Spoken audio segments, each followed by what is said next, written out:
Good afternoon. Welcome to the Agriculture, Conservation, and Natural Resources First Committee meeting of 2024. I believe we have a quorum. Mr. Jackson, would you please open the roll and take the roll call here? I'm not. Put me down as here, but my screen is not working. You do it down there. Is this it? I don't know. Mr. Chair, you have a quorum? All right. Michael, his screen is... My screen's dead here. All right.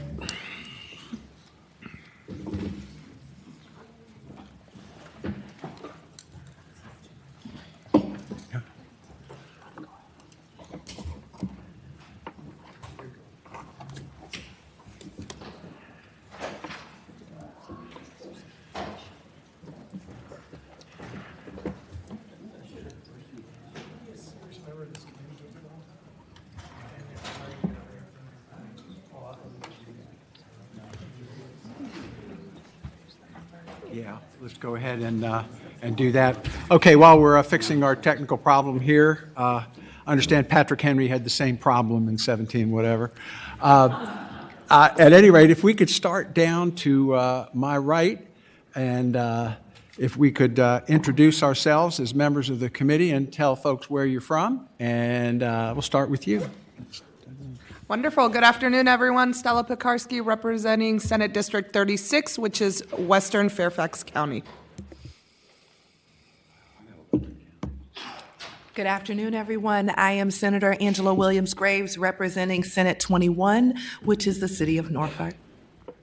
Hi, everyone. My name is Danica Rome. I represent the 30th District, which is Western Prince William County, the city of Manassas, and the city of Manassas Park, and I've also got the town of Haymarket.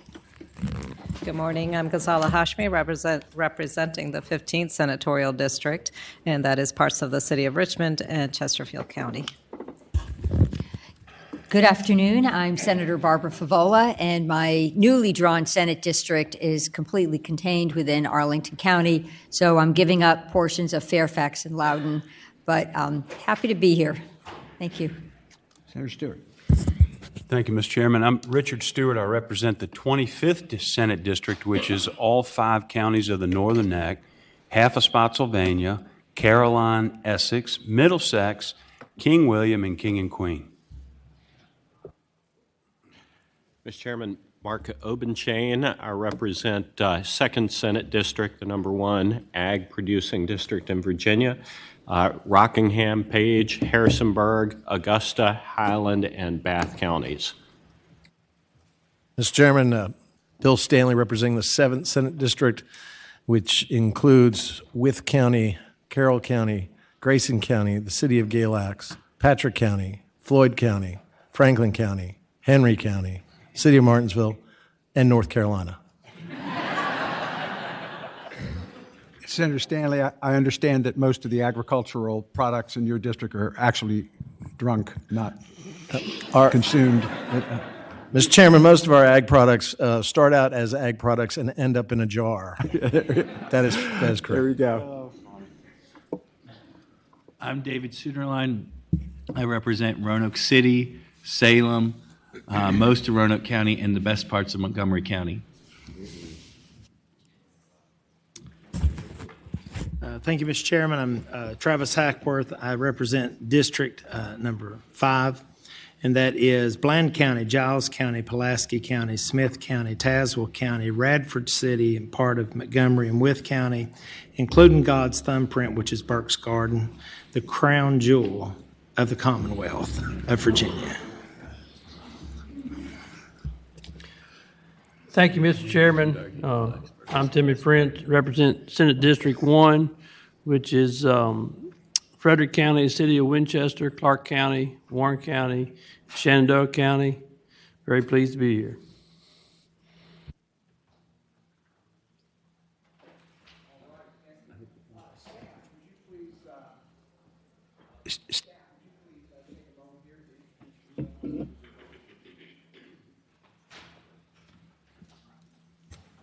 My name is Michael Jackson. I am with the Senate Clerk's Office. Nathan Smith, Division of Legislative Services. Anissa Cottrell, Division of Legislative Services. Ashley Heinz with the Senate Clerk's Office. And thank you so much for being here and supporting the committee. At this time, I would just like to read, for everyone's edification here, the virtual participation policy that will be observed here in the committee. The virtual participation is welcome in the legislative process. To ensure that the process runs as smoothly as possible, virtual participants must sign up to speak 1/2 hour before the committee meeting begins. Virtual participation is only possible on bills that will be heard in the full committee. Subcommittees will not be taking virtual comments. Participants must be Virginians or recognized subject matter experts. All participants must state who they are, the jurisdiction they reside in, and whether they are representing a group before they present their comments. A presenter on the virtual platform must have the camera on and be physically present in the virtual space. The chair will announce at the beginning of the public comment period how much time will be allotted to each speaker. So with that, there's one other protocol that I'd like to briefly go over, and that is, had some experiences in the past where organized groups of lobbyists or nonprofits or citizen groups of one kind or another who have objections to someone's bill have not expressed that disagreement to the sponsors of that bill, either the delegate or the group that may be affected by that bill. So it would be appreciated if before we come to a committee hearing where a bill is being heard, is that the opportunity for perhaps coming to a better agreement on the bill is taken by the folks who have a disagreement with the bill. It doesn't mean you have to sit down and negotiate with folks over amendments to the bill, but we're hoping that's a possibility. Always makes things run smoother when people can agree on changes to a bill. But if not, at least you will have let the other parties know that the bill is not being received positively by your group. Now, this does not apply to private citizens or people who wish to come before the General Assembly, either virtually or in person, and object to a bill. That's a little beyond the scope of what they can do. But I would appreciate those of you who are professionally involved in group decision-making and what have you to adhere to that policy and that protocol of this committee. So thank you very much for that. And now, it is my privilege to introduce two individuals who are holding the positions of Secretary of Natural Resources and Secretary of Natural and Historic Resources and the Secretary of Agriculture and Forestry, who are going to address us today for 5 or 10 minutes about what's going on in their secretariats. Their agencies are ones who will have bills before this committee and bills affecting the operations of government in their secretariats. So if we could start, if you would, with Secretary of Agriculture and Forestry, Matthew Lohr. The Secretary of Agriculture and Forestry is the voice of two of Virginia's largest industries, agriculture and forestry. The combined industries provide nearly 490,295 jobs here in the Commonwealth, and it's an honor to have Matt here. We were freshmen together in the House of Delegates class of 2006. Welcome, my friend. Floor is yours. Thank you, Mr. Chairman, members of the committee. Do you want me to go first, or do you want to? We were planning on switching, but just make sure what you prefer. Well, either way you would like it. Whichever PowerPoint you have up first is.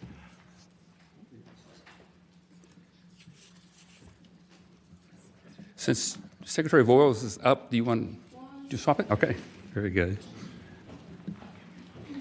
All right, very good. Well, thank you, Mr. Chairman, members of the committee. Thank you, first of all, for the chance to be here today. I know, as the chairman said previously, there's some new members of the committee. Ag and forestry, hopefully you'll see, is extremely important, but it's not usually on the front page news. So hopefully some things that I share with you today, you will learn. The goal is for us to walk briefly through our secretariat, the agencies and what they do, to share some facts about the importance of ag and forestry, and to highlight some of the priorities that we're working on. This is a lot of information. We're going to go pretty quick, and I will say that if there's some things that we cover that you have questions about, please reach out. We'd love to be able to come and sit down and explain some of this in greater detail with you.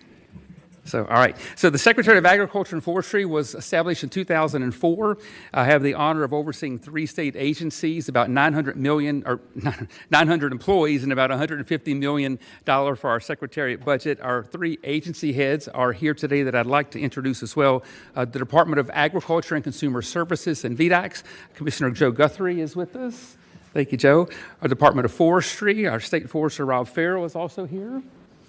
And the Virginia Racing Commission Executive Secretary David Lermont is here. So appreciate them being here, and you may see those faces again when session gets started here. So we'll start off briefly with VDACS. VDACS is the agency. The goal really is to promote the economic growth of agriculture, encourage environmental stewardship, and provide consumer protection. 60 state laws and 70 regulations that we oversee through 4 divisions. And again, I don't want to get too far down in the weeds, but I just kind of give you a highlight of the things that we work on. The Division of Animal and Food Industry Services, that's the division that inspects foods, inspects the food manufacturers, the stores that sell the food. We fight animal disease and animal welfare issues all come before that division. Division of Commodity Services, that grade and inspect fruits and vegetables and livestock and eggs. This Division of Consumer Protection, a lot of services that VDACS provides are things that normal citizens don't normally think about. We have charitable gaming, which certainly is a topic of conversation. We have pesticide services to help our producers, both commercially and farming, be able to be certified.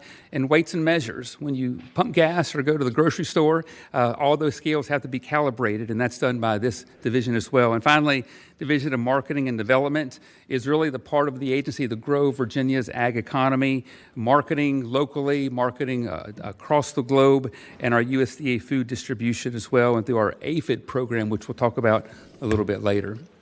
Second agency is Department of Forestry, located in Charlottesville. DOF is responsible for almost 16 million acres of forest land, protecting it from fire and insects and disease, working our trained professionals who work with landowners to help address their needs, provide professional advice. About 60% of the Commonwealth is covered in trees. So we have trusted advisors on our team that really are skilled professionals to work with landowners to help them with management plans, being able to manage forest land for production, water quality, historic resources, and wildlife. And also we have 2 nurseries that we operate that grow hardwood trees and pine trees, one in Augusta County, one in Sussex County. As you know, the Chesapeake Bay goals require planting a lot of trees and riparian buffers. These trees are grown in-house by our Department of Forestry. And this year, Department of Forestry was in the news a little more than normal because of our fire season. This past fall was one of the worst fire seasons that we've ever had, experiencing tremendous drought, high winds across the Commonwealth. Just during the fall season, there were 156 wildfires that burned nearly 25,000 acres and damaged 13 structures. This was an opportunity for us to collaborate with other agencies that are also involved in fighting fires. Department of Emergency Management, we brought in the National Guard to help with the helicopters. DCR and DWR loaned their firefighters as well. It was a great way to collaborate. The good news is that we were able to save 224 homes and 268 structures with a value of almost $50 million. So really grateful for the men and women that put their lives on the line every day to fight our forest fires. The final agency, the Virginia Racing Commission, provides oversight, safety, and health of Virginia's horse racing industry, as well as monitoring pari-mutuel betting. So they regulate the live horse racing, which we'll talk about briefly, oversee all of the wagering, and helping to grow the equine industry. 3 types of racing in Virginia. Thoroughbred racing at Colonial Downs, just east of here a little bit in New Kent County, does summer racing. Our harness racing in Woodstock, Mr. French's backyard. They do the Shenandoah Downs in Woodstock with the harness racing, a spring season and the fall season. And up in near Middleburg, the steeplechase racing at Great Meadow Park, the Gold Cup done every May and every October. So great opportunities to showcase the best of Virginia horse racing. The other part I want to tie into this, and there'll be conversations throughout session, deals with the historical horse racing.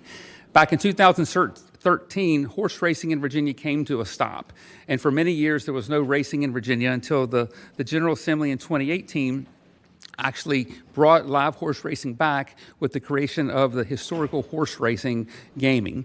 They're located in Rosie's across the state. You can see the locations. The law said that there can be up to 5,000 individual terminals or machines, and they actually link the number of racing days to the number of terminals that we have. Currently, there's almost 2,800 terminals across the state that have been constructed, with more to come. But HHR's really, in 2022 was $4 billion worth of gambling at these facilities. The Commonwealth got $30 million back to the general fund, and the localities where they're located got $20 million in tax relief as well. So very beneficial to the economic driver. And here the race days are tied. So basically, when we have 5,000 terminals, we can have up to 50 race days. The Virginia Racing Commission and the Equine Alliance are partnering to lead a massive advertising campaign to help experience growth in Virginia. And last year, Churchill Downs actually acquired Colonial Downs and really was able to put some things in motion. We attracted 3 very high-grade stakes races, including the Arlington Million. So again, all things that are driving the horse racing industry and eventually horse breeding in Virginia. So that's just a snapshot on the agencies, and I want to run through some statistics of just how important agriculture and forestry are to the Commonwealth. Agriculture is the largest industry in the state. Forestry is the 3rd largest, combined $106 billion of annual economic impact. Nearly 500,000 Virginians work in ag and forestry. Virginia has about 41,500 farms, and about 80% of these are part-time farms, more of the smaller type where they rely on all-farm income. And 97% of all of the farms in Virginia are family-owned. That's a statistic I think that many people overlook, but mostly all family-owned operations. Virginia, as you know, is very diverse as you cover the entire state in your districts, but that diversity is what makes Virginia agriculture so unique, whether it's peanuts and cotton in southeastern Virginia to tobacco in Southside or aquaculture in the northern neck and along the bay. Virginia agriculture is so diverse, and we're known for our products around the world. This is a listing of the top 7 commodities in the Commonwealth and their farm gate value broilers. Where I live in Rockingham County, number 1, beef cattle. Number 2, turkeys. Number 3, dairy. Number 4, soybeans. Number 5. So this is a snapshot of the diversity of Virginia agriculture. The other thing that's been exciting is to see our ag exports grow. In 2022, we had an all-time record of $5 billion worth of our agriculture products were exported, mostly through the Port of Virginia. These are the top 5 products: soybeans, pork, other animals, poultry, tobacco, and our top 5 trading partners of China, Canada, Venezuela, Taiwan, and Egypt. So very diverse in the products we export and diverse as far as where they go. This is one of my favorite slides because as Secretary of Ag and Forestry, we represent all of Virginia agriculture products, and we have really developed a stellar reputation, as I hope you all know, for our beer and wine and spirits over the last couple of decades. Currently, we rank number 5 in the nation for the number of on-farm wineries, over 330, 450 craft breweries, and 60 distilleries across the Commonwealth, and I'm sure many of these are located in your senatorial districts. Exciting highlight happened late last year, where Wine Enthusiast magazine selected the Monticello Wine Trail as the number 1 wine region in the entire world. Think about Italy and France and Australia. We were the number 1 region in the entire world, which is great celebration, brings great attention and tourism to our state. And 5,000 acres of grapes with 11,000 tons of wine every year in Virginia. The wine industry has a $1.6 billion impact. Very important. Very quickly, Mr. Chairman, just to run through some of our top priorities, and again, some of this may be in legislation that comes before you at some point during the session. Number 1 is strengthening our APHID program. APHID is our Commonwealth of Virginia opportunity fund. It's 10 years old. Basically, it works with companies that locate in Virginia or expand in Virginia. They purchase Virginia-grown products and process them. It's been very, very effective. We have 3 different programs that will fit these companies. But in short, 130 companies in the last 10 years have benefited from APHID. $13 million was invested by the state, generated $1.6 billion in CapEx.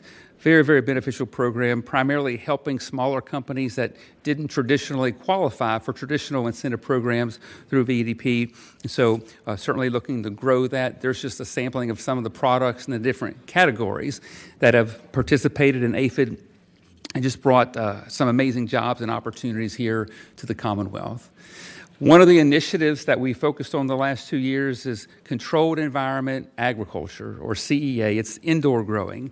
We can grow our food indoor. It's much more efficient. It's less water and resources. It's never touched by human hands. It's safer, no pesticides. It tastes better. This has been something that the governor established on day one for Virginia to be the world leader in CEA, and we've done a great job in the last 2 years to continue that. Our great location, partnering with VEDP on some large-scale projects, being able to work with the Institute of Advanced Learning and Research in Danville to do some great research with Virginia Tech. Last year, we passed some great tax policy through sales and use tax exemptions, and working with our colleges, community colleges, and Virginia Tech to work on training for workforce.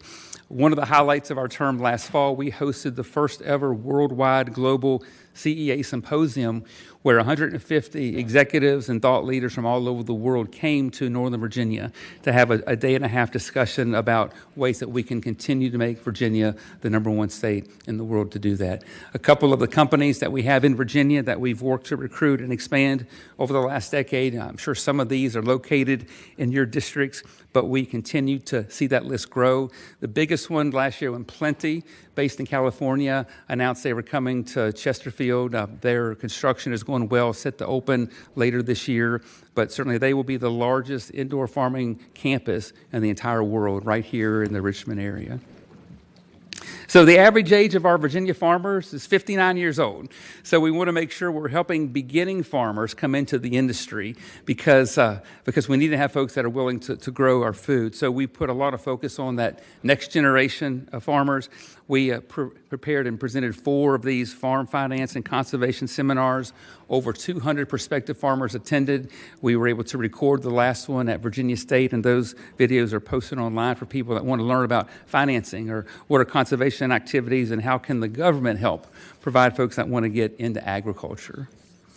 Finally, I'll say we have been tasked in the last couple of years with enforcing hemp production, primarily the intoxicating Delta-8 type products and all products that are over a 0.3 THC. The 2018 Farm Bill actually legalized the production of hemp across the country, and folks got creative and realized that if they couldn't make money growing hemp with traditional products like rope, then they would find some other products, intoxicating projects that are like marijuana. In 2022, Virginia began the enforcement through our food and drink law. Last year, we got 15 new positions and a couple $1 million to help with that enforcement. Our team at FeedAx works extremely hard.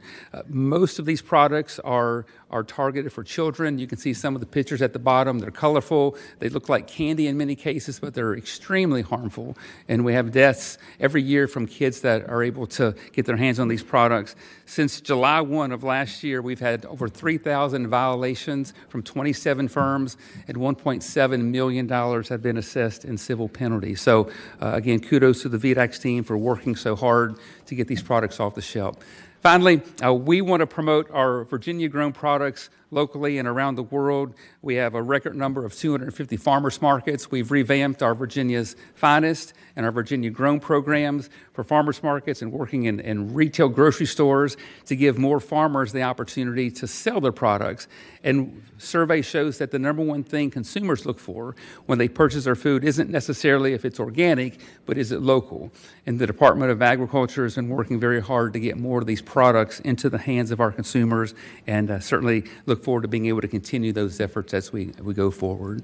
So this is a snapshot of our team. Very honored to be in this position, and certainly if you have questions or things that we can help you with, please don't hesitate to reach out. I'd be happy to share, and even been discussions of maybe looking at a summer farm tour around the state to engage you in the House Committee, just so you can better understand the industry that I'm so fortunate to lead. So thank you, Mr. Chairman, and happy to answer any questions if there are any. Thank you, Secretary Lohr. And I did discuss preliminarily with staff the idea of the number of tours that I've been on, over the years. We have not really done poultry and beef And that's something I think we might want to discuss with you about an off-season tour for the committee to familiarize ourselves with what's going on in that part of the agriculture world. Are there any questions from the committee members for Secretary Lohr? Senator Hackworth. Thank you, Mr. Secretary, for that wonderful highlight of our agriculture and the wonderful job that you do. You mentioned that we had a record year for exports in 2022, and what efforts is the administration taking to grow ag and expand it outside of Virginia? Absolutely. The thing about exports that's so important is because it's actually helping our local farmers be able to sell and produce more products. And so we've really worked hard. We have 6 regional trade offices located all around the world with employees, boots on the ground, that are working directly with consumers and businesses to try to get more of our products. We do quarterly check-ins with all of our staff and get updates on trends that are happening in various parts of the world. And we've set benchmark goals in the beginning, and we've been on track to far exceed our expectations for the last year. So being able to have boots on the ground around the world has been very beneficial. One of the programs we're getting ready to launch this year is similar to the VEDP Valet program. Valet basically works with companies that are looking at exporting around the world. They go through this program where they learn the ins and outs, and they have mentors and guide them to help them make those connections. We're looking at doing a pre-valet program that will be run through the Department of Agriculture and Consumer Services. Companies that are just thinking about exporting, but they're not really ready to take that step, to be able to give them the assistance they need, that then hopefully they can then go through the valet program, and then their operations will be able and willing to export their products around the world. So thank you, sir. Thank you, Secretary Lohr. On that same lines, on the $5 billion, do we keep track of, after we're coming off some of the commodity prices and things like that, do we keep track of the tonnage, board feet, the pounds of meat, whatever, in each commodity, or is it just off the dollars? I think it's primarily just the value. I don't know if we keep track, and I'm not sure if anyone knows for sure. We can get some volume numbers, but we keep track of the value. Okay. And as you know, when the price of soybeans is high, that's a greater value versus when they're low. I do know that 2023 was a little bit more of a challenging year in some of those cases with commodity prices that have been dropped. But yes, it's primarily on the total value of the commodity. So. Other questions from committee members? Well, Secretary Lohr, thank you so much for coming. I just want to set your mind at ease, is that my agricultural bona fides, I grew up on a small farm directly adjacent to where Fairfax Hospital is today. I raised 12 unnamed chickens, 2 named turkeys, Tom and Mabel, a duck, Honker, and we boarded a horse named Rusty, and we had 4 peach trees. So I am agriculture. Doing your part.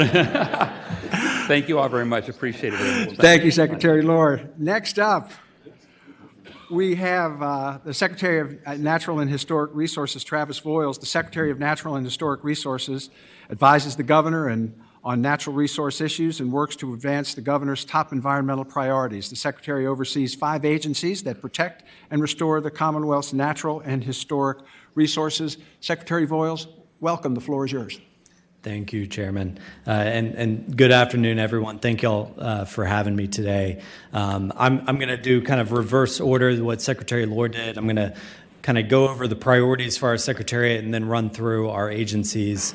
And same offer goes to any of our staff and any of our agencies. We're more than willing to come in and brief you up on any given issue or do a deep dive on anything that you would want. We have an amazing group of agency heads across our 5 agencies and amazing staff as well. So more than willing to make them available to whatever y'all need. So just a quick overview of the 5 agencies within the Secretariat. Department of Environmental Quality, the Department of Conservation and Recreation, Department of Wildlife Resources, the Virginia Marine Resources Commission, and the Virginia Department of Historic Resources. So just touching on Secretariat priorities, obviously a heavy natural resource focus, but then we get to do some amazing things in historic resources as well. And so really I want to walk you through the vision from our Secretariat's office because it really permeates in everything that we do at the agency level as well. So as we're going through the different agencies and you can see the different slides of the agency responsibilities, think about these themes because they really permeate through everything that the agencies do. Really, for the past 2 years, the request from the governor and the administration for us, for the conservation community, the regulated community, the environmental community, was really to find ways to work together in partnership and deliver some results. And I think we've done that the past 2 years with the real mission of looking forward and protecting all of Virginians and all of the Virginian resources that we are so proud of, no matter what part of the Commonwealth you're from. So our team is really doing this through 3 major themes here at the top, really improving customer service for Virginians, whatever that touch point is with the state government in our sector, looking at how we can do a better job from the top of the administration all the way down to whatever level of agency you're interacting with, whether that's you as a private citizen, you as a local government, or you as a other kind of stakeholder or the regulated entities. And then really looking at the tools that we have in the Commonwealth for resource protection, conservation, preservation. I'm really looking at how we can improve those tools to better protect our resources throughout Virginia, while kind of keeping an appropriate balance of the overall regulatory picture. And then really looking at the amazing experiences that the Commonwealth offers and how do we increase that, bring and drive more tourism to the Commonwealth and protect these resources moving forward, whether that's outdoor recreation, whether that's all of our history throughout the Commonwealth, and really just looking at these Virginian experiences and driving those. So really that's done through a few key priorities that are summed up in the bold here. Water quality improvements and including comprehensive Chesapeake Bay efforts, really working hand in hand with the Secretary of Ag and his team, and I'll kind of cover that in a following slide. Looking at what our permitting atmosphere is in Virginia and ensuring that we are driving efficiencies in that on both sides here internally in our own house and state government agencies, but then also ensuring that regulated entities, those coming forward with permits, and the general public know what the permitting process is, have that transparency into the permitting process, can engage where they need to engage, and really opening up what has been a very big black box in a lot of these spheres in the past. We are, administration-wide, we're taking a very comprehensive look at regulatory burden reduction, but especially in a secretariat that is heavily focused on regulations and a lot of the agencies, looking at really things that what is actually necessary in this day and age. We've had a lot of things on our books for number of years, and really taking a fresh look of what drives to really improving that customer service, really looking at what tools do we need in our toolbox to ensure that we are providing the regulatory protections that are necessary and appropriate, and then really moving forward with that and providing more clarity. Resiliency and environmental protection, these really could be 2 separate things because resiliency is building into a very comprehensive effort across the Commonwealth, whether you're from Southwest Virginia or you're here on the Bay or down in Hampton Roads. Resiliency, particularly in our agencies addressing flooding, looks different wherever you are in the Commonwealth, and that really is going to take a comprehensive effort for us as state agencies to offer the tools and provide those resources necessary to help address it depending on where you're at and what the problem you're facing. And then looking at how we continue the amazing history of land conservation and the preservation of our history in the Commonwealth. The Commonwealth is a leader in this across the nation in terms of leading from our state parks, leading on historic sites, leading in wildlife and fishing opportunities and conservation opportunities. We have been a leader, and our goal is really to just drive this even further. And then finally, taking a look at how we can get more people outdoors and enjoying this amazing Commonwealth. Pretty much every single one of our agencies has a touch point here in getting folks outdoors and enjoying the environment, enjoying the natural resources. So we've been working and working with other states too to really look at best practices on how we drive this forward and really get more people out and enjoying the resources that we have. I have an amazing team in the Secretariat.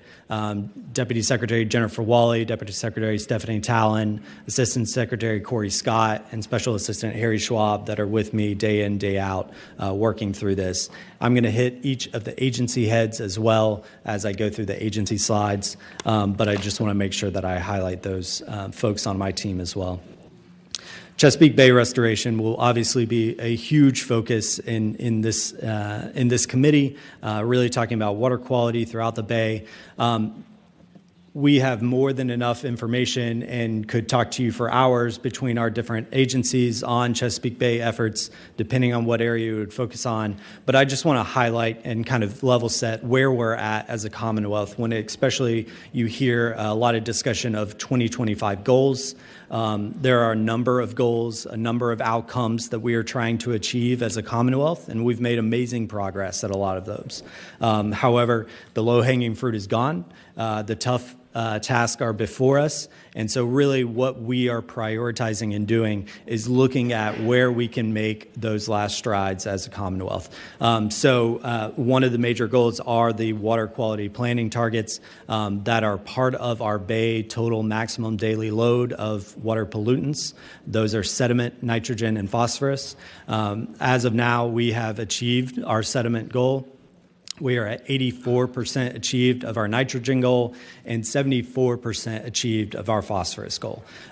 We actually think that the phosphorus goal is closer to being achieved than represented here, mainly because of changes that previous administrations and General Assemblies have made to our lawn fertilizer laws that we are currently battling forth and back with of EPA of recognizing. So really the work needs to be done in nitrogen, and we've been doing a lot working with our stakeholders on that. A lot of what I'm talking about today ties directly back into the governor's proposed budget. But particularly in water quality, over $200 million, including full funding for the agricultural cost share program. So when you're talking about those last driving reductions, we recognize that a lot of that is going to come on our agriculture industry, and we want to make sure that we are here as a partner with them moving forward to implement those best management practices. And so far, the past 2 years, we're starting to see those investments actually take root, and really, hopefully, as the numbers come through for the past 2 years, as that fully funding number has gotten there, and as we've targeted that number to the appropriate dates, we're starting to see the results. But obviously, you talk about our number of agencies, they touch on a lot other than the ag sector. So whether it's oysters, whether it's mussels, whether it's you name it, each one of our agencies has an important role. So we are kind of doing this through the lens too that other targeted efforts can help us achieve these goals. So I'll quickly run through the 5 agencies here. There's more words on the slide than I'm going to go through, but like I said, more than willing to sit down and run through. You will see each of these. I think most of our directors are here. I don't think Director Rolban is here, but he can stand up if he is.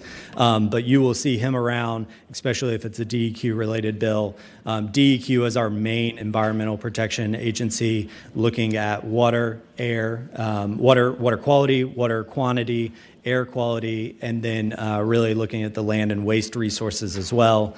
The Department of Conservation and Recreation under Director Matt Wells, there he is over there. DCR is an amazing agency, best known maybe for our 42 state parks. Sorry, 43. I got a little ahead of myself. 43 coming this year. And then really the expansion of our natural area preserves throughout Virginia as well. Some of those are open for public access as well, in addition to really critical resource protection areas. Matt's team at DCR also works hand in hand with the agricultural community. So when you're talking about a lot of this Ag BMP implementation, a lot of that is happening through our soil and water conservation districts throughout the Commonwealth. And really his team has worked very well with the districts in getting this money out on the ground. And then they also deal with a little thing called dam safety throughout Virginia. And I know there's some legislation on that this year that you will probably be coming through this committee as well. A lot of the resiliency efforts in Virginia currently are done through DCR right now, through the floodplain safety. So his team has been integral to these comprehensive resiliency discussions that we've been having. Department of Wildlife Resources, Director Ryan Brown. I think he's back here. So wildlife resources, which folks keep on calling it by its old name, but I've only known it by Wildlife Resources, DWR, really looking at inland fisheries, wildlife conservation, and recreational boating. So if you're hunting and fishing in Virginia and you're inland, you're typically going through DWR. And I will just say this, the agency has done an amazing job leading in this space throughout the country. They just won an award of Wildlife Agency of the Year nationwide, and they are taking a forefront on law enforcement, wildlife law enforcement accreditation program, and leading a number of agencies. The Virginia Marine Resources Commission, headed by Commissioner Jamie Green, is somewhere in here.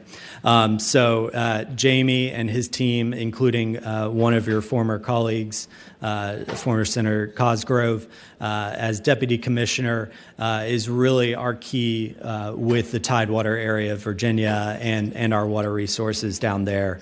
Whether it's fishery management, the recreational side and the commercial side, shellfish management and the amazing things on oyster restoration that have happened in the Commonwealth, or habitat management, including wetlands, tidal wetlands down there, and the amazing marine police. VMRC has really opened up its doors these past 2 years and embraced these communities and worked to really improve and make them an accessible and useful agency to the entire Commonwealth.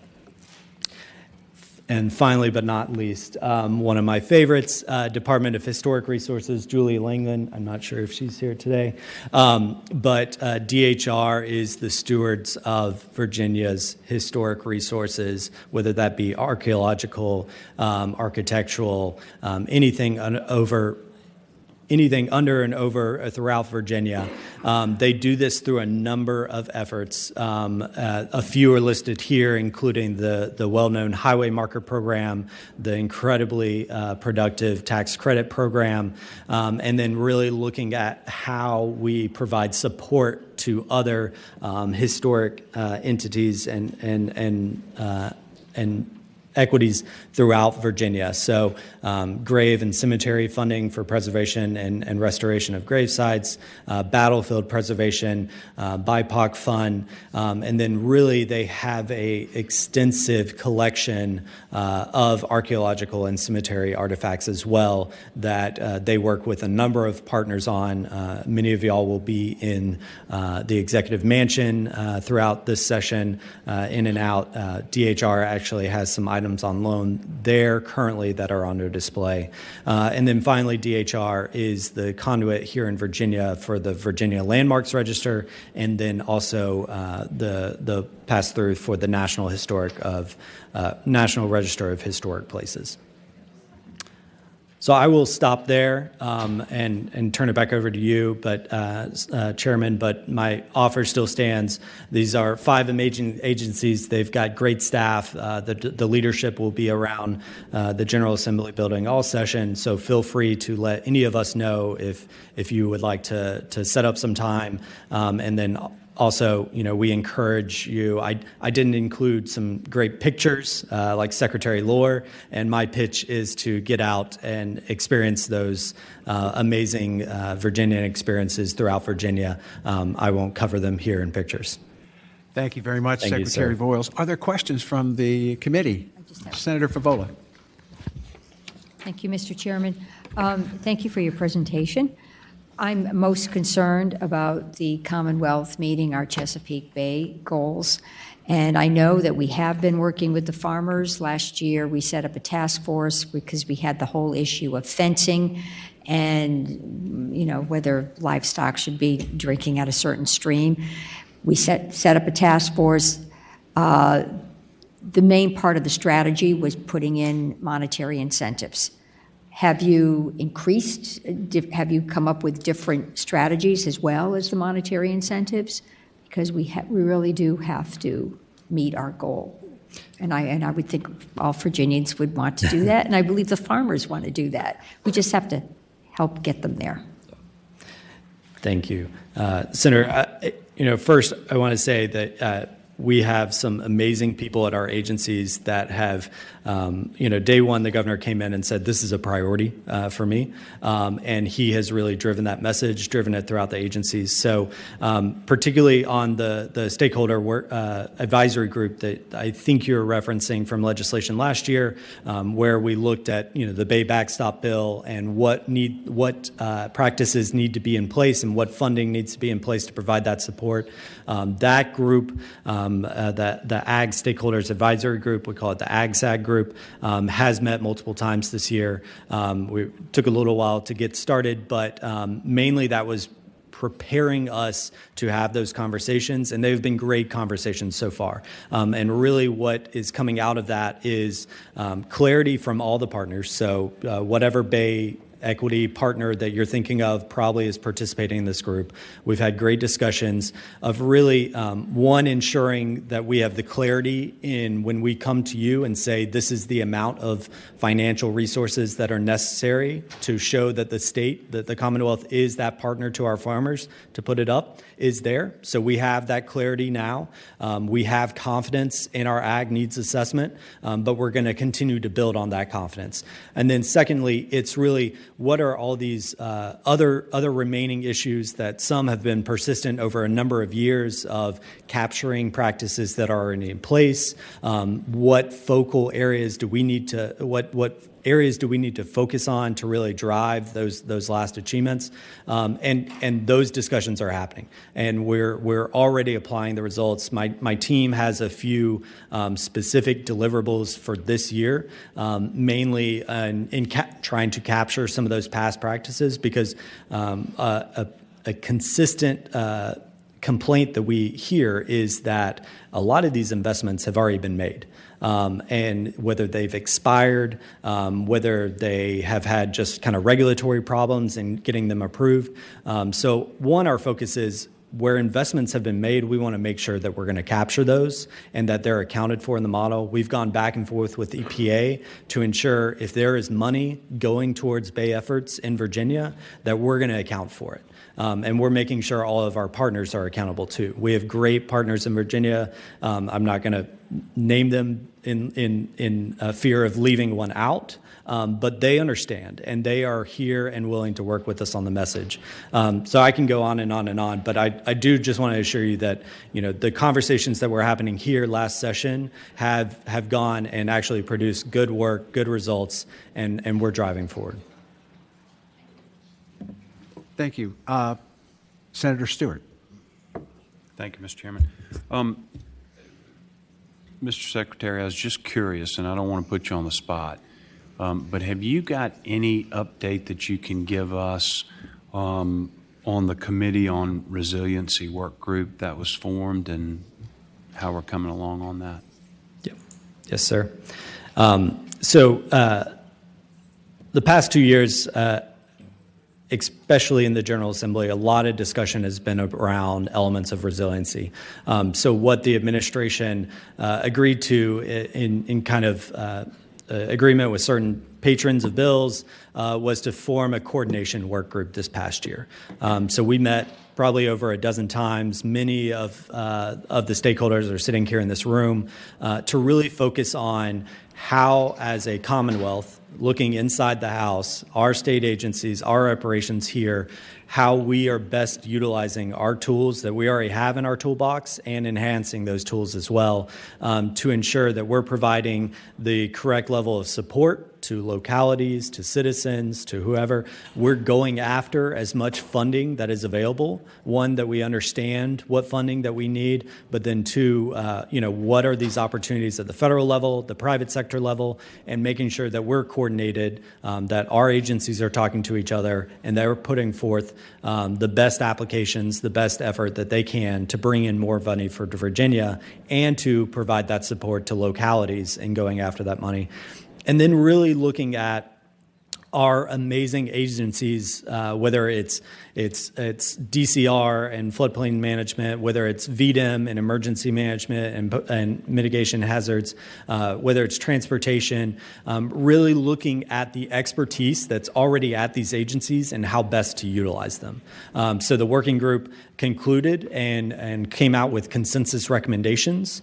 That has resulted in a few legislatively related recommendations and a few administratively ones. The administratively ones we're going to go and do as an administration, and we feel confident that we can do that. The legislative ones are actually coming forth in legislation that you will probably discuss here before this committee.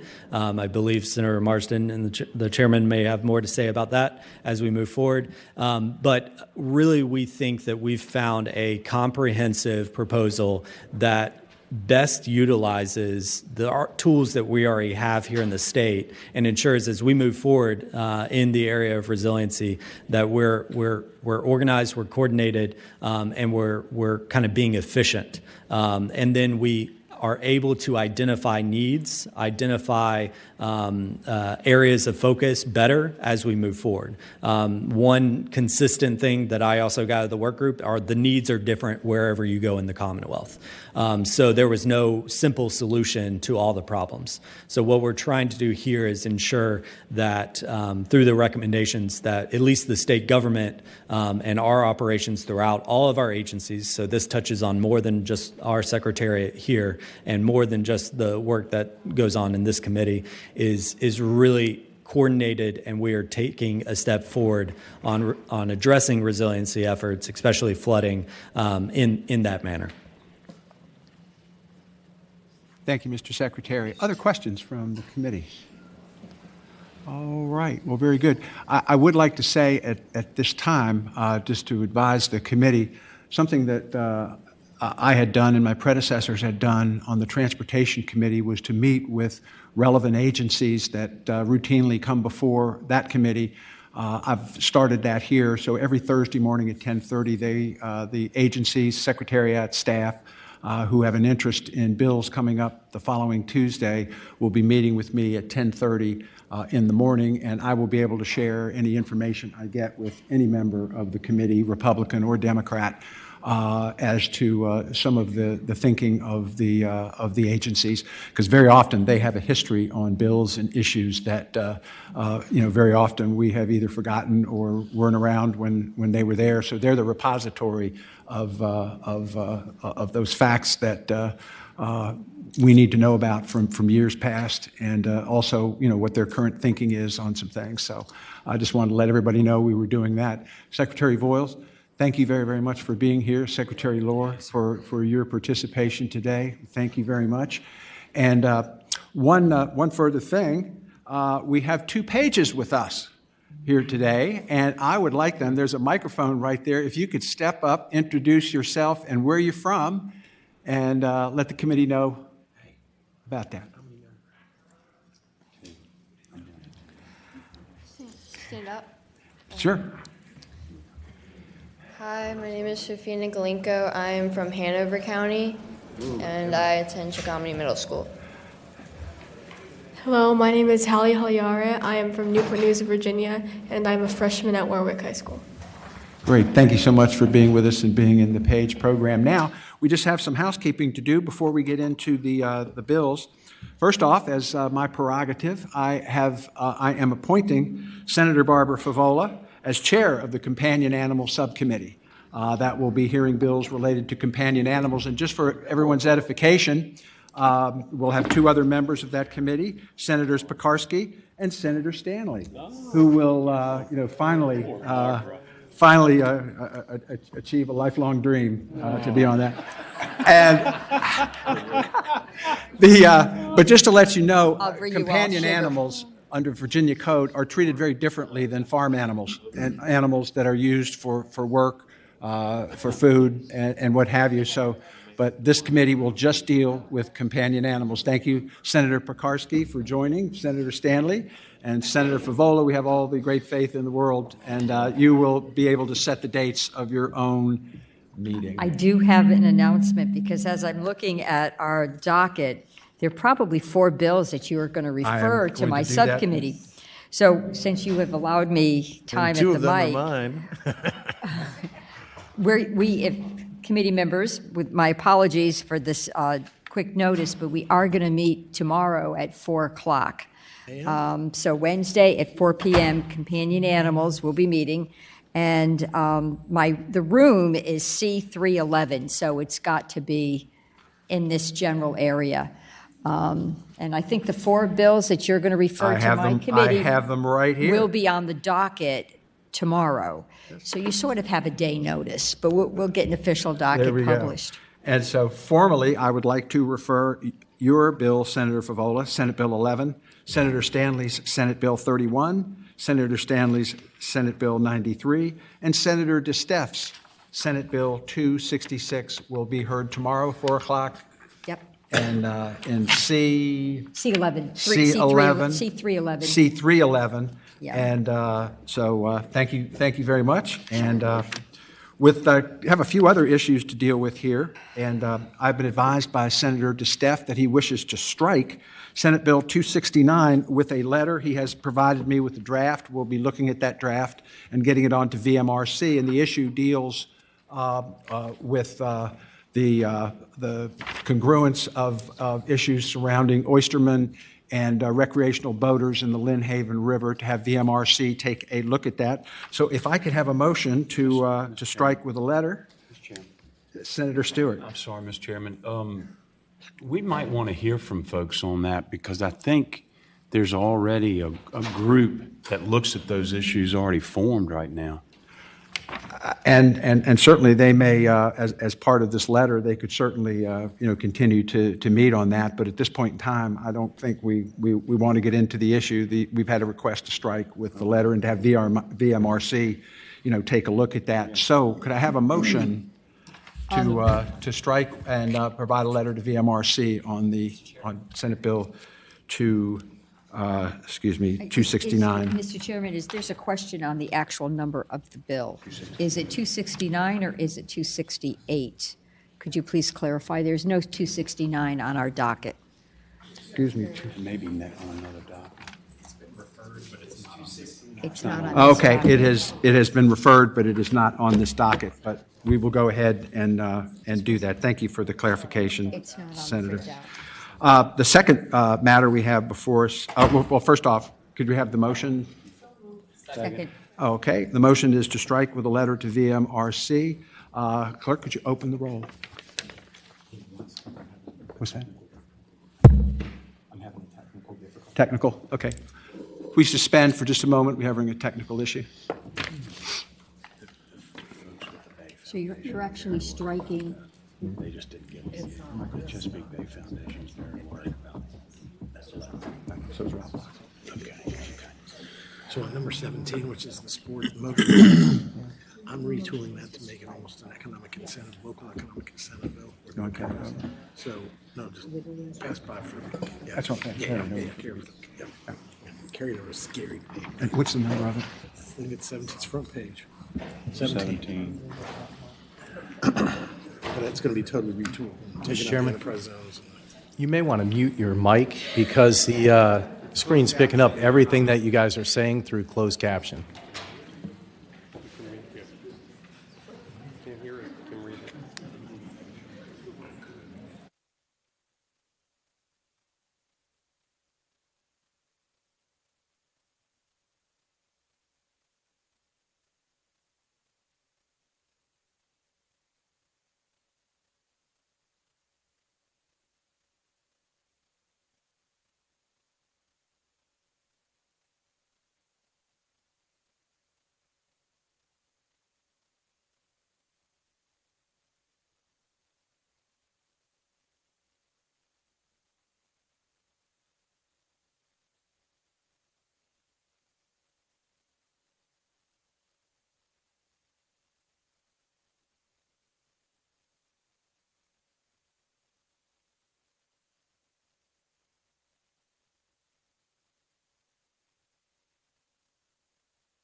We have a motion and a second to strike Senate Bill 269 with a letter to the VMRC.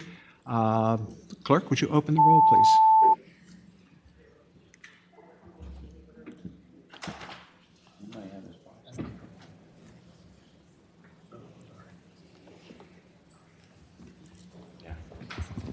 Ayes 14, no zero. Ayes 14, no zero. The bill is stricken with a letter to VMRC. Thank you, Senator DeStaff. And the next, we have a request to strike Senate Bill 299 by Senator French. And this bill dealt, I believe, with the cave board. And cave.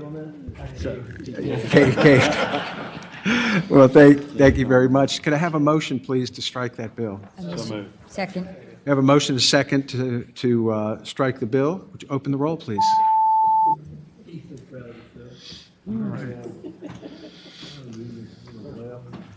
Ayes 14, no zero.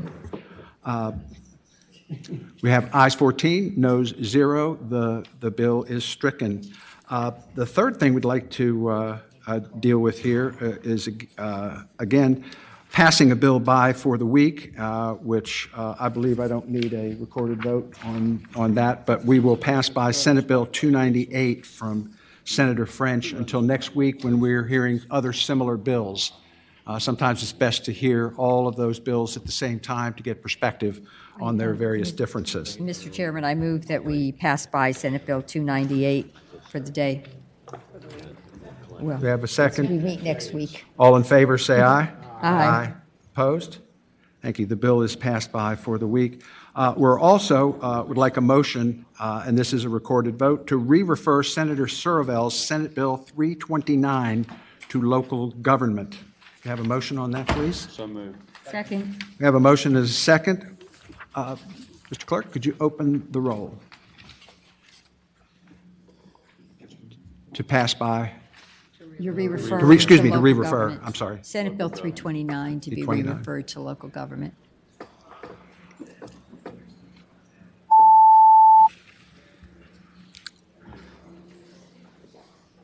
Ayes 14, no zero. Ayes 14, no zero. The bill is re-referred to local government. The next thing I would like to do, and it's the bill we're going to take up first because I believe there are a number of people here with an interest in this bill, and so we wanted to do that. And I would like a motion, and I've spoken with the patrons, to roll Senator McDougal's Senate Bill 53, Senator McGuire's Senate Bill 160, into Senator Stewart's Senate Bill 3. And, this deals with the Clean Car Act, and we're... Oh, you do it individually? Excuse me. So first off, I'd like to roll Senator McDougal's SB 53 into Senator Stewart's Senate Bill 3. So moved. Have a motion and a second. Could you open the roll, please? No. Thank you.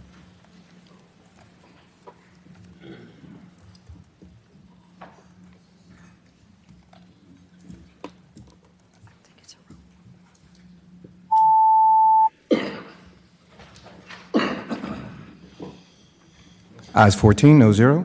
Ayes 14, no zero. The bill is rolled into Senator Stewart's SB 3.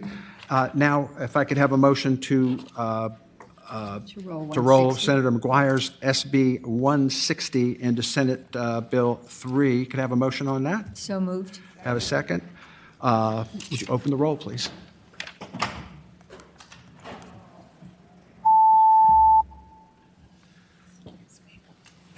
Ayes 14, no zero. Ayes 14, noes 0. That bill, Senate Bill 160, is also rolled into Senator Stewart's SB 3. Senator Stewart, could you and the patrons take the podium? And Mr. Chairman, can I ask that 17 be carried by for the day? Passed by for the day. also, could we carry Senate Bill 17 at the request of the patron, Senator Stanley, by for the week? Have a motion? So moved. Second. So by for the week, all in favor? Oh, excuse me. We also passed by 289. Yes. So let's pass by, we have a motion to pass by Senator Stanley's 17. All in favor, say aye. Aye. Opposed? Okay. And also Senator Rome's Senate Bill 289, also by for the week to have a motion and a second. All in favor, say aye. Aye. Opposed? That bill is also by for the week. And with that, Senator Stewart.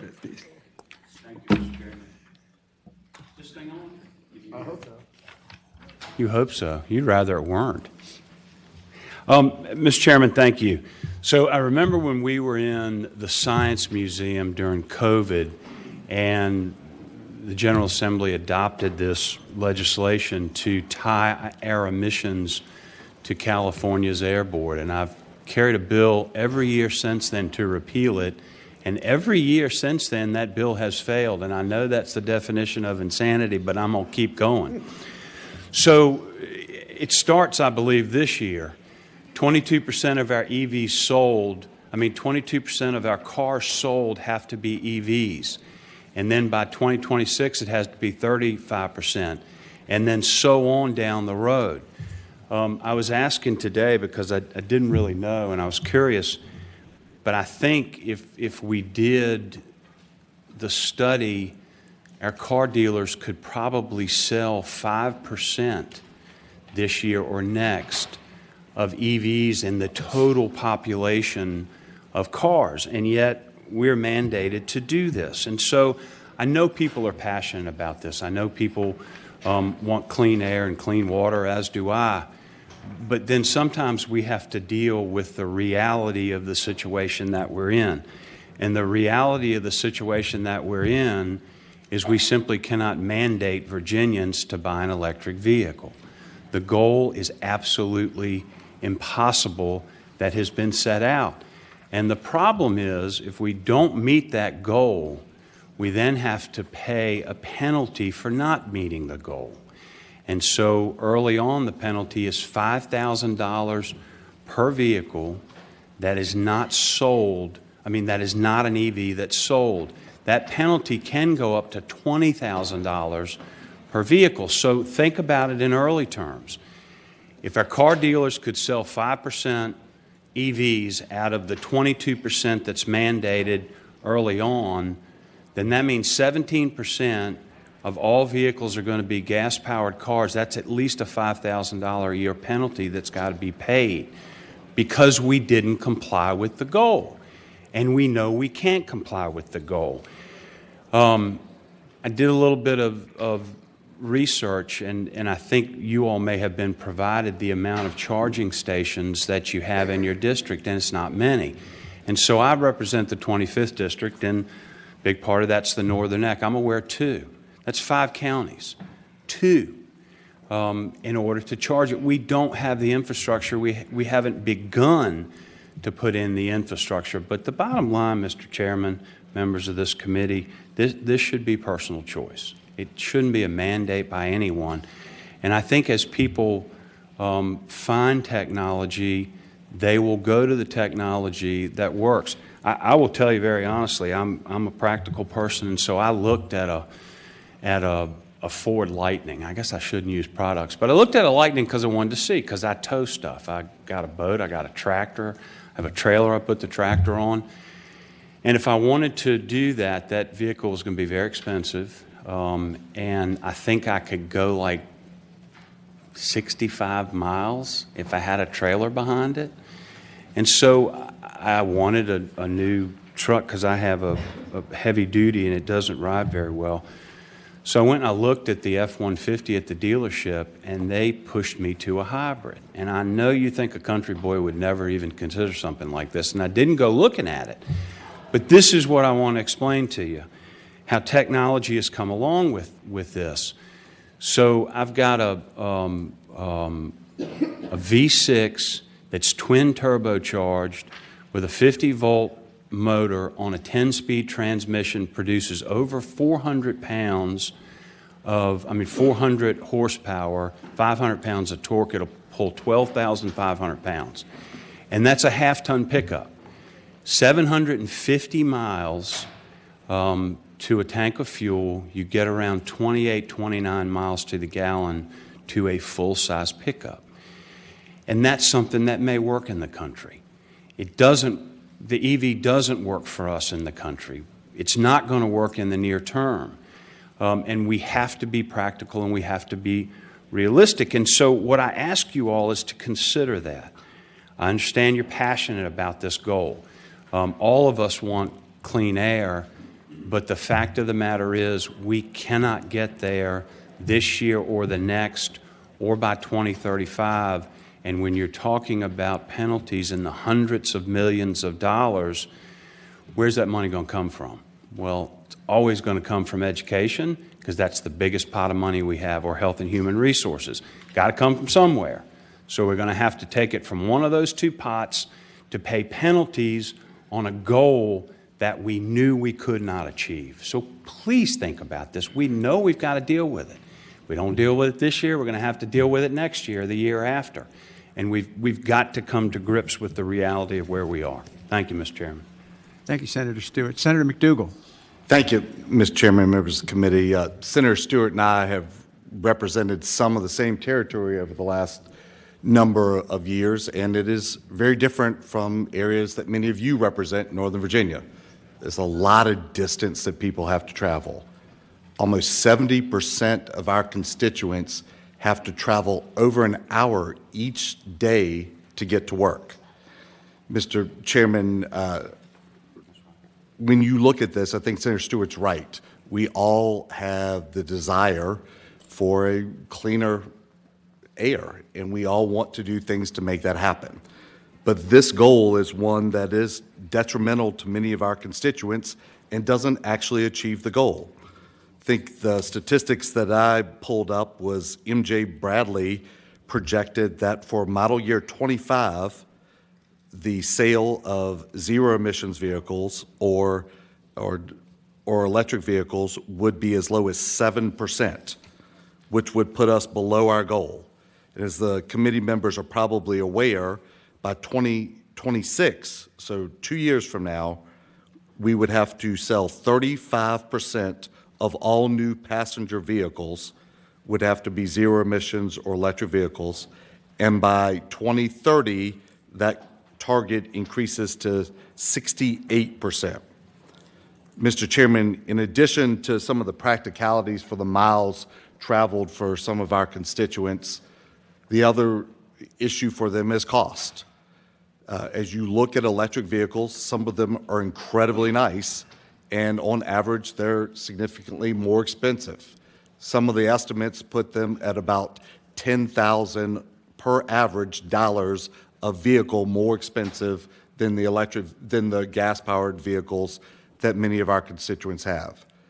And Mr. Chairman, as you might well be aware, and as we had discussions earlier in the week or early in the day about minimum wage, this really impacts people who are fighting for work, working hard, and at minimum wage jobs if the limits on what they're able to purchase are electric vehicles and those costs are substantially more expensive. Mr. Chairman, I would also point out to you that's not just the rural areas that Senator Stewart and I represent, that includes many of the urban areas that are right around this Capitol.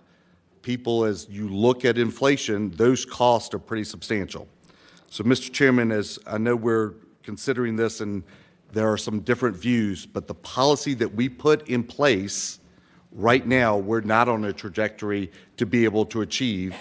And the constituents that many of us represent can't afford to purchase the vehicles that would help us to get to the goal.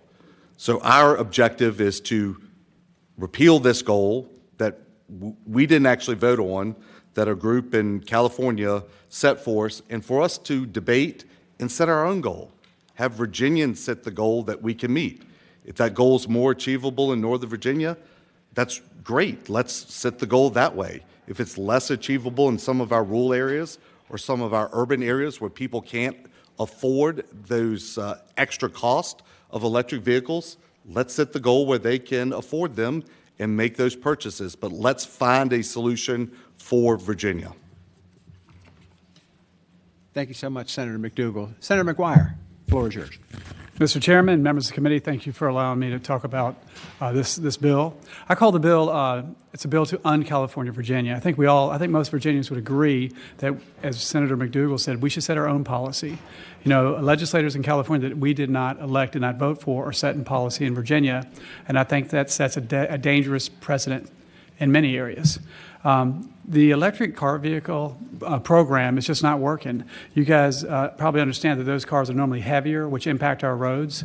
And Hertz is now dumping 20,000 electric cars because they're more expensive to operate, they're more expensive to purchase, and they don't perform well in cold weather and hot weather. And I live in a very rural district. For Senate District 10, we cover 10 counties. It's 2 hours from one end to the other, and a lot of folks in these rural areas drive an hour, hour and a half to work and home every day. And a lot of them are carrying trailers, and as we described, Senator Stewart said, it's just not working. But again, I think we ought to work together to find policies that work for Virginia by Virginia legislators and Virginia stakeholders. Thank you. Thank you so much, Senator McGuire. Are there any questions from members of the committee? Senator Hashmi. Thank you, Mr. Chair. For any of the patrons, I'm just a little confused. Are you recommending that Virginia create its own emission standards? Is that the recommendation? Mr. Chairman, Senator Hashmi, my recommendation would be to repeal this. I don't know that we can adopt our own standard, but I would certainly go down that road. As I understand it, there too, California, which unfortunately we voted, or the General Assembly, I can't say we because I didn't vote for it, General Assembly voted to give our legislative authority to the California Air Board. So, and they operate under a different standard than the rest of the country, and they're the only state that does it that way, as I understand. There may be others, but I think they were the only one that has it. We jumped in and ceded our authority to California to set this standard. I don't know that we can do a different one, in all honesty. Senator Hashmi, have a follow-up? Yes, thank you. My issue Mr. is we Chair. need to repeal this now so we can don't have to pay all these penalties. Only two emission standards in the country. One is the federal standard, and the second is the more strict California standard. So I would argue that we did not cede our authority to California. We adopted the stricter standard in order to meet our own zero emission goals that we have outlined in the VCEA. And so by adopting the Clean Car Standards, we are helping Virginia move towards its zero emission goals, and we are fully in control of this. The zero emission standards that we've adopted, that we've aligned with the Advanced Clean Car Act from California, it's not unique to California now. Many, many other states, I believe 11 states, have also joined that same standard. So Virginia is part of that growing movement. I would argue that the federal government, and we're seeing these trends in the federal standards as well, the federal emission standards are going to be in alignment with California standards pretty quickly. The impact on the car industry, and perhaps you could speak to this, the impact on the car industry is that the car industry is going to respond, the manufacturing industry is going to respond to where those standards are going. And so if we have a large number of states adopting those stricter standards, the car manufacturing industry is also going to need to create those vehicles that meet those standards. And in fact, when we adopted this legislation a couple of years ago, we were responding to the Virginia Automobile Dealers Association that asked us to. They knew the trend was coming. They knew that Virginia was not going to be competitive, and they asked us to move in this direction. So I'm just curious about what are the conversations with our automobile dealers at this point? Have they reversed their course of action? What conversations have you had? Mr. Chairman, Senator Hashmi, when I say we ceded our authority, what the bill that was actually adopted, and I recall this because I had a great debate on the floor with Senator Serval about this bill. We actually gave our legislative authority to the Air Board in California. And the Air Board in California had not adopted this standard yet. And then it was a year later in 2022 when the Air Board adopted the standard for zero emissions. So we, in every sense of the word, ceded our authority to the Air Board for the state of California, not even the California legislators, just their Air Board. And to further evidence that, if California tomorrow were to change something or adopt any other regulation, we automatically are bound by the same thing, because that's what the legislation did. The legislation says we're going to do whatever California does, period.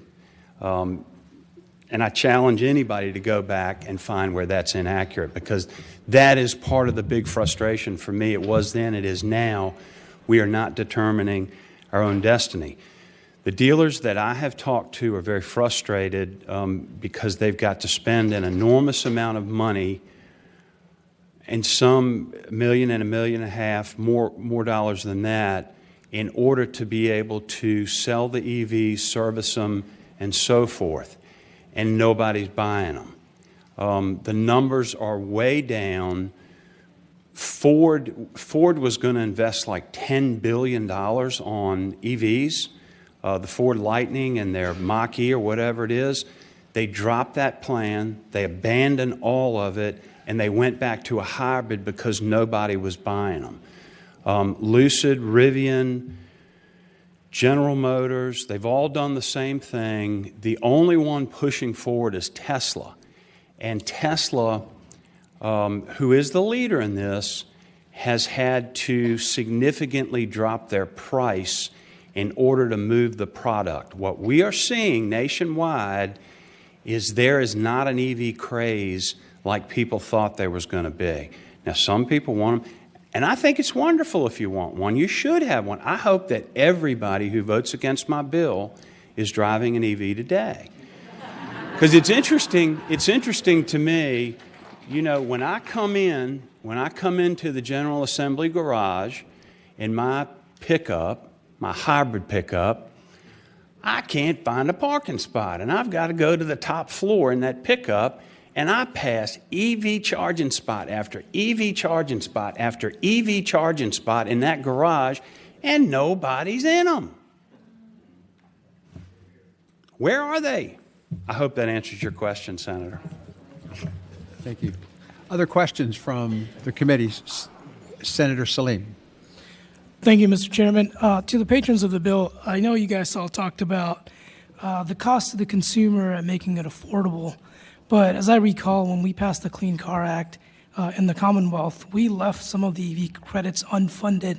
My question to the patrons is that, you know, if an amendment came through, would you guys be willing to, sign your name on that to ensure that we fund the EV credit instead of trying to repeal it, make it cheaper for the consumer to purchase electric vehicles? Go ahead if you want to. I don't want to talk about that. Yeah, well, I guess for me, the number one priority for this bill, really, it's on principle, and that is that legislators in California should not determine policy in Virginia. And as Senator Stewart said, is if they make a decision next year, Virginia has to keep adapting to the decisions made in California. We need to reduce that. And for folks that care about the environment, it's really, the way they mine the batteries and things that build cars is really bad for the environment. And this is an industry that totally supports China. I'd say 70% of all EVs come from China. 80% of the batteries are made in China. And China's opening up a coal plant every week, and we're shutting down one every week. And so it should be a choice. It should not be mandated. It's not working. It's expensive, and things are expensive in our country right now. So my number one concern is that we repeal the authority that we have given to California. Okay. Are there other questions directly related to the testimony? Mr. Chairman, if I could address Senator Salim.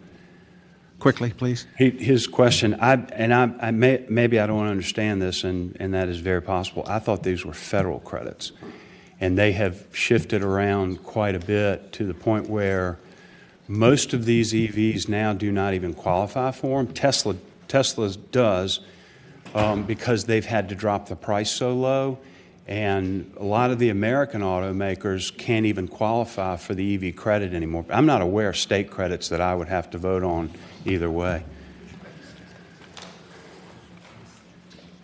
Are there other questions from the committee? All right. Thank you very much for your presentations. What I'm going to do is set a timer for each side for 5 minutes. And we'll start with those who are in favor of Senator Stewart's bill. And we have former Delegate Dave Albo here. And if you could start the timer, please. I'm here representing the American fuel and petrochemical manufacturers who, of course, support these bills. I want you to know that this group is not just people who make gasoline. They also make petrochemicals, which are in the buttons in your shirt, on your iPhone. They even make panels for EVs. The point is that they support consumer choice. Consumers aren't similarly situated. If you live in a high-rise and this bill eventually becomes full law, is your landlord going to put in 50 recharge stations? I used to live in a townhouse development in our neighborhood, and they wouldn't let me put a Dave Albo sign on my front yard. So I doubt that they're going to be allowing EV charging stations. And so we just would support consumer choice. Thank you. Thank you. Next, could you introduce yourself, please? Hi, my name is Chris Holmes, and I'm just here to support what Senator McGuire just said. First of all, I congratulate you all on your victories this year and becoming leaders. I grew up in the Commonwealth of Virginia. I was born here, and I'm proud of it. And I feel like we have conceded our sovereignty to California. We need to repeal this bill, bring back our own rule of law, represent those who you represent with your laws. Do not allow California representatives to enforce laws in Virginia. I work for a UPS company. We sell a lot of batteries. Every 5 to 6 years, our clients have to replace all of their batteries at a very high expense. The batteries that are in EV vehicles are said to last 10 years. They don't last 10 years. That's like the perfect case scenario with temperatures above 50, below 90. That's not going to happen here in Virginia.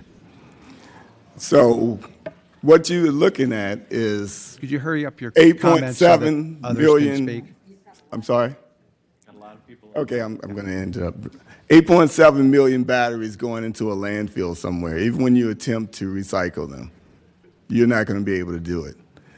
You're going to look at more harm to the earth using these EV vehicles for 8.7 million people than you are if you stay where we are right now and find a better way that works for Virginia. Thank you. Thank you. Next. Mr. Chairman, Dylan Bishop on behalf of the Virginia Law Enforcement Sheriffs. You may wonder what dog law enforcement has in this fight, but we've had increasing difficulty in procuring specially equipped police vehicles already. And we fear that the supply chain issues and difficulty in procuring specially equipped electric police vehicles would only exacerbate that problem. Thank you. Thank you. Are you representing an organization? My name is Duke Trung, and I am just a private citizen. Okay. Are there any other organizations here representing industry or consumer groups? Okay, go ahead. Okay. Well, my name is Duke Trung, and I am here in support of SB 3. I think electric vehicles are great. I drive one. But I think now is the wrong time to force consumers to buy EVs. I don't believe the government should be telling us what we can or can't be buying. Electricity prices are cheaper than gas prices right now. However, if everyone has an EV, and we're all charging it, the electricity rates are going to go up. I know that with my EV that I have, my Dominion bill has increased significantly every month. And the other thing is repair and maintenance. I had a 2018 Nissan Leaf, and I had to replace a part on the Leaf that wasn't even the battery, and it cost me over $6,000 to do so. So if I were to replace the battery, it would have cost an extra $12,000. So, Okay, thank you. Thank you. I think we might have time for one more. My name is Elsa Smith, originally from Peru, a longtime resident of Midlothian in Chesterfield. And whether somebody could afford an EV because they're a two-household income, I understand. But what about the infrastructure of rural Virginia? You go beyond Whole Street and you encounter Amelia. You go beyond Powhatan, Midlothian, and you encounter Powhatan. Aside from the Wawa, I have not seen a charging station beyond those points. So should we go ahead and say what Virginia should say? Yes, we should, and let California run their own problems. Okay, thank you very much. Would everyone in the audience who is in favor of Senator Stewart's repeal bill please stand up? Okay, we've exhausted our 5 minutes, but I think we have a good picture of what the support is on this bill, and we certainly appreciate you being here to express that. Not many citizens avail themselves of the opportunity to come in and speak to their legislature. You've done that, and we appreciate it greatly. Thank you so much. Mr. Clerk, if you could start the timer for 5 minutes for those who are opposed to this bill, and if you could start the timer at 5 minutes. And Mr. Pollard, welcome. Thank you, Mr. Chair, members of the committee. I'm Trip Pollard with the Southern Environmental Law Center. Virginia's landmark Clean Cars legislation is one of the most significant steps the Commonwealth has taken to address the climate crisis. It also has many other health, economic, and environmental benefits. The fundamental facts are transportation sector is responsible for over half of the carbon pollution in Virginia, as well as a number of other pollutants harmful to our health and our environment. These facts are not in dispute. Unfortunately, there's also a lot of misinformation we heard today. I just want to clarify 3 things really quickly. First, it was said that the Clean Car Standards would require 22% sale of zero-emission vehicles this year. The correct number is 8%. It was also said that only 5% at most EVs have been purchased. In 2023 in Virginia, we sold over 9%. So we've already, last year, exceeded the goal that we've got coming up for this year. And then finally, and I want to save time for other folks, we continue to hear this argument, and we heard it today, we heard it from the governor last week, that Virginians should decide for Virginians. This is the 4th year we've heard such statements. As Senator Hashmi said, we didn't cede authority to California because we can't cede authority we don't have. Under federal law, Virginia only has one choice. We can either stick with the federal standards or we can adopt the standards the Clean Air Act authorizes California to adopt. We did not cede our authority. The Virginia General Assembly exercised its authority to adopt more protective standards, and we urge you to vote no on these bills. Thank you. Mr. Chairman, members of the committee, Jay Ford with the Chesapeake Bay Foundation. We associate ourselves with Mr. Pollard's remarks, but we'd also like to offer what we think is sort of under-discussed topic here, and that is impacts to the Bay. Fossil fuel combustion makes up over 16% of total nitrogen to the Bay, and as we've already heard today, that is a top issue for this committee, and the state is struggling to keep pace with our obligations, both financial and statutory, to clean water in the Commonwealth. To break that down a little more, vehicle emissions are 12 million pounds of nitrogen to the Bay each year. There are very few sectors that can claim that kind of water pollution impact. And so speeding our transition to electric vehicles not only has the demonstrated health and climate impacts, but it also has very clear ties to clean water work here in the Commonwealth. Thanks. Thank you, sir. Mr. Chair, members of the committee, Blair St. Ledger Olson with Climate Cabinet Action. Like Trip Pollard said, transportation is the #1 source of air pollution in the Commonwealth, over 50%. Electric cars represent one of the most important and effective tools we have before us to secure clean air and clean water for Virginians. Poll after poll from reputable and established firms have shown that over half of Virginians are looking to EVs for their next car, and almost 70% of your constituents support Virginia's policies to help electrify our transportation sector.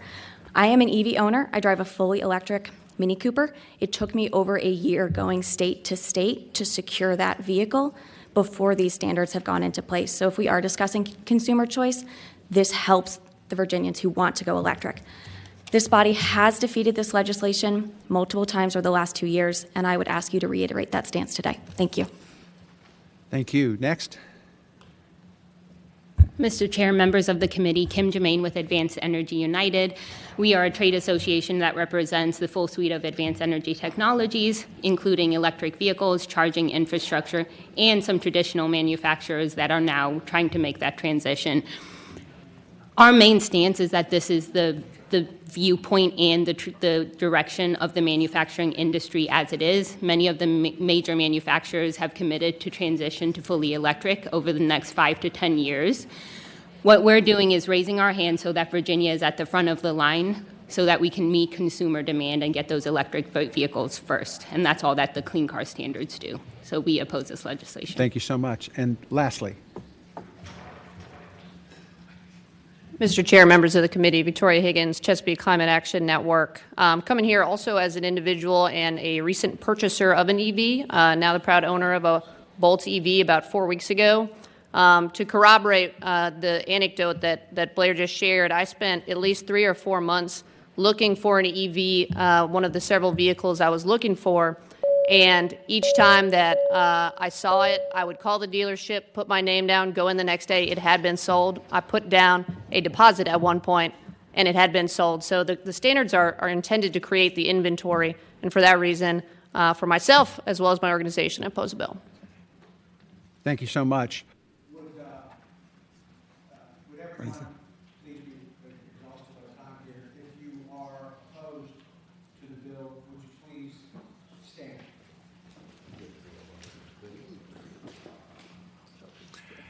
Thank you so much.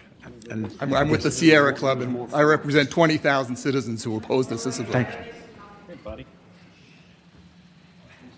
All right. Excuse me. We could debate this bill for days. There's no question. And what I would like to do at this point, unless someone has a burning question of information they need as opposed to stating their views on the bill, I would like to say this. I have spoken with Senator Deeds. I've spoken with a number of people about next year, following this session, is to begin to plan a major effort, a major conference, if you will, around the Virginia Clean Economy Act, the Clean Car Act.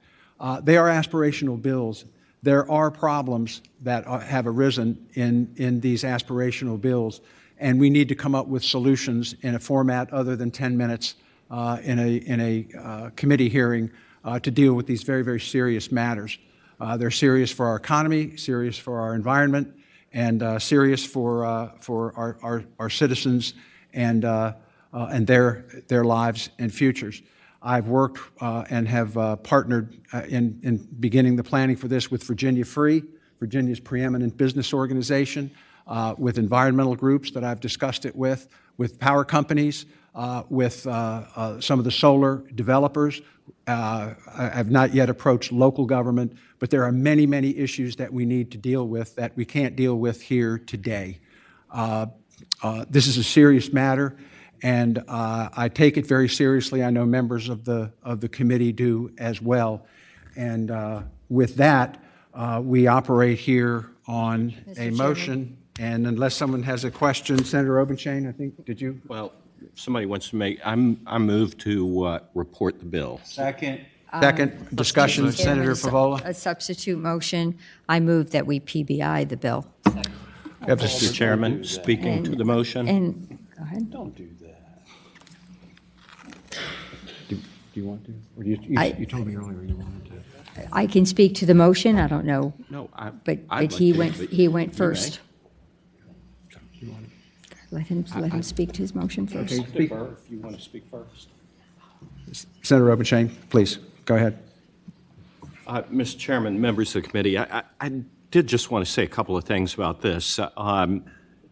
Nobody's talked about the impact that this is going to have on working households and poor Virginians. This is going to disproportionately adversely impact them. Nobody's talked about the ability of the grid to handle these requirements. Hang on. I appreciate the support, but just hang on. It's not appropriate in here. The grid in Virginia is already under stress, as some members of this committee will acknowledge, by data centers. And to add this additional burden to the grid in such a short time frame is going to have an absolutely enormous impact on our ability to meet the needs. Nobody's talked about where the power is going to come from to charge all of these electric vehicles. We have states like California who, during peak energy periods, are telling people, don't charge your electric vehicles, because we cannot meet the electric power demands of households and businesses across California. And even with their relatively low number, in terms of the goals of electric vehicles, they can't meet the demand on the grid from that. Nobody has talked about the child labor that goes into the manufacture of these batteries. This is not just an abstract issue. This is a compelling humanitarian issue that our environmental community that is pushing for this kind of a mandate just seemingly ignores. Nobody's talked about the states that have adopted these standards, like Connecticut, that was among the first to adopt the California standards in 2004, that has stepped back and has withdrawn its support for those standards. 59% of people in Connecticut, which voted 59%, ironically, for Biden for president, 59% oppose surrendering the California standards. And also, the newspapers today are full of examples of these becoming very expensive, very large paperweights in cities like Chicago that are impossible to charge or hold a charge. I think it's important for us to be realistic and back away from this and back away from it now. Senator Obenshain, I think that Can you wrap that up, please? Motion to pass the bill by indefinitely is, I would hope that we would vote against it. Okay. We have a motion to pass the bill by indefinitely. Do I have a second? Seconded. I'm speaking to that motion, Mr. Senator Chairman. Favola? We know as a society that we have a problem with pollution. We know that we have not honored the commitment to keep our earth green and to pass on to our children an environment that is really worthy of their future. The only way our society has made needed changes has been through statutory requirements. That is the only way we have made progress. You can look at it in terms of the civil rights movement, but more relevant to this, for example, seatbelts. We knew that we had an issue with accidents and seatbelts were going to be a safety measure, but the way we made that progress is we passed a law. I believe we will be able to build the infrastructure, put the needed resources we need into the grid, and support this effort as we proceed forward. We have to take this step. We cannot reverse back. I really do ask my colleagues to vote to PBI the bill. Okay. Thank you, Senator Favola. We've had both sides have had opportunity to testify on the bill. We've had comments from both sides of the aisle. At this point in time, we have a motion before us to Mr. PBI Chairman? Senate Bill 3. Mr. Chairman, Senator Sudalan, we could go on all day here on this issue. Do you have something substantive to add? We've got a docket that we need to get through. I can't recall us previously shutting down debate this quickly from the legislators. I mean, we weren't elected to represent parties. It doesn't matter that one Republican and one Democrat spoke. I just am disappointed. Well, we can be here all night if that's, the goal. But we have, I think, 9 or 10 bills that we still need to get through. And do you have anything new to say, new to add to the debate? I would be very brief. All right, Senator Suderline. Thank you. I'll be very brief. I talk a lot about the increased cost to electric ratepayers over and over again. This completely ignores, or is this continuing down this path, what is going to happen to the cost to our utilities to bear this, which will then all go to ratepayers. This is not good for electric ratepayers, and it's not good for working Virginians, just like Senator Obenshain said. Thank you. Thank you, Senator Suderline. We have a motion before us to PBI Senate Bill 3. Clerk, would you open the rolls?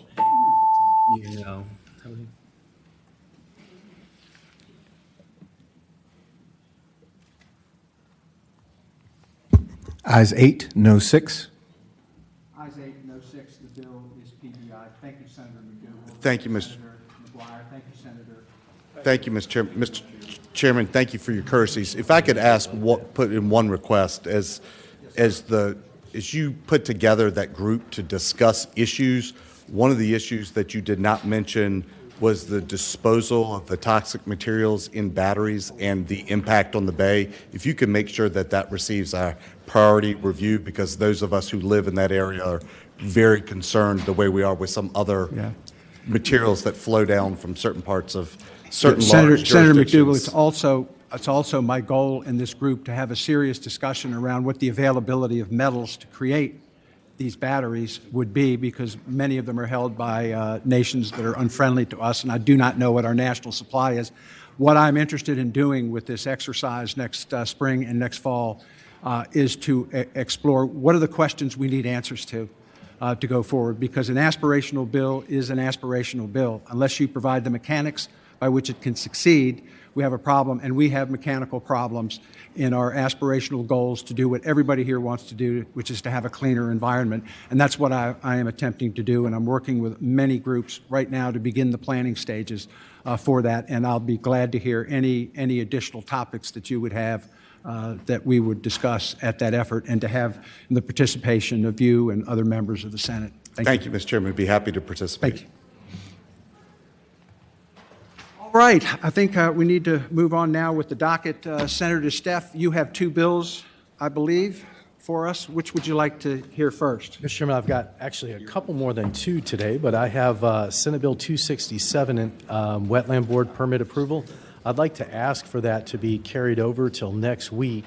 The individual that wanted to come up and testify is unavailable to do so, and he's working with the Chesapeake Bay Foundation to try to work out a compromise on that one. Which bill is that, Senator? That would be Senate Bill 267, sir. Mr. Chairman. Two what? 267. 267. Yes, sir. I move that we pass this bill by for the week. Second.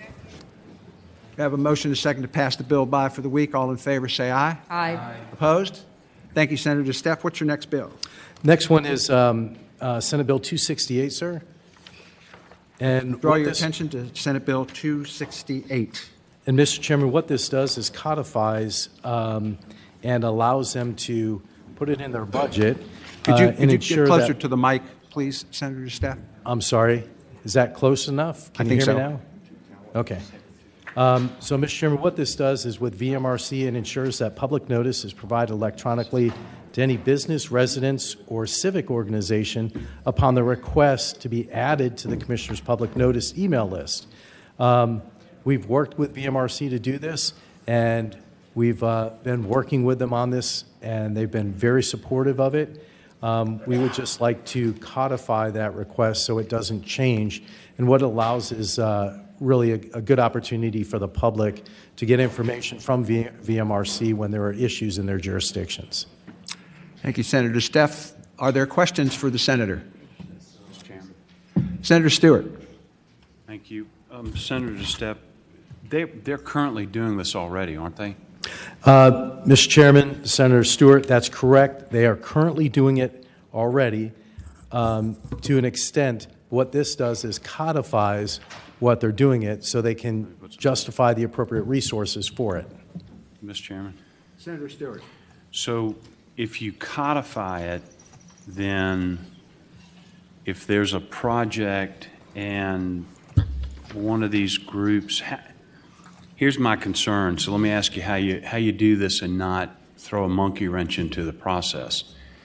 If there's a list and it's codified that those folks have to receive it, and VMRC sends it out, gives them notice as required, but one group says they didn't receive it, does that then give someone the ability to void whatever action was taken by VMRC on the project? Say the Bay Foundation is building a reef or something in the Lynn Haven. I know that's probably a bad example. An issue near and dear to your heart.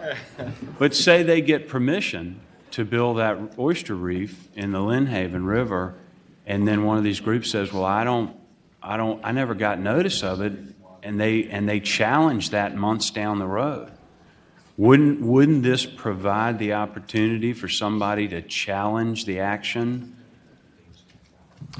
Mr. Chairman, Senator Stewart. Mr. Chairman, I'd like to answer the gentleman by saying, actually, to the contrary. What this would do is if VMRC had them on the list and they sent it out, then they could very easily show, hey, we've sent this to you on this date, on this time, and here's all the individuals that have received it. So, in fact, this would, contrary to your scenario you've provided, would provide an easy, simple way for VMRC to show that they've actually communicated to those groups and individuals. So that challenge would be quickly dispersed. And, Mr. Chairman, thank you. And I thank the gentleman for his question.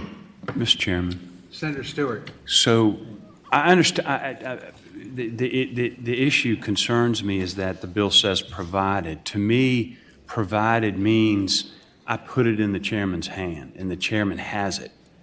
And so what we now do as a courtesy, and I understand that I don't care who it is that wants to get on that list, they'll send the notice to them, but by codifying it, you now are creating a cause of action for people to overturn decisions made by the commission.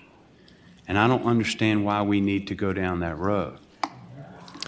Mr. Chairman, I'd answer Senator Stewart's question with the following. What this does is it provides proof that they've provided electronically to those individuals, so those individuals have electronically received the information that they've signed up, they've gone on the list with VMRC to actually get. So this is an easy way for VMRC to show, hey, not only did we provide it, here's proof that we provided it electronically as it was requested.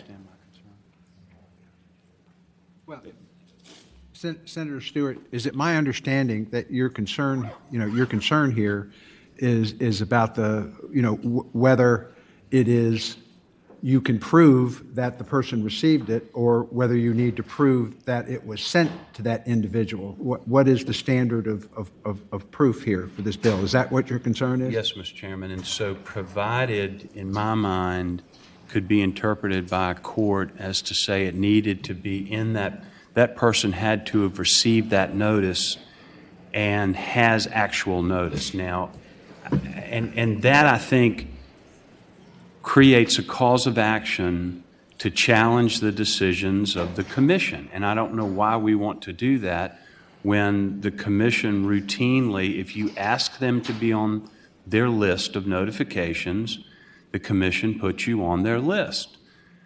They do that today as we speak. If you codify it, you then create a cause of action for someone to say, well, I never got it. And I think that is a very poor policy standard to put on that commission. I'm not sure that any other commissions have that take action in Virginia. Mr. Chair, if I may. Senator DeStaff. Mr. Chair, Senator Stewart.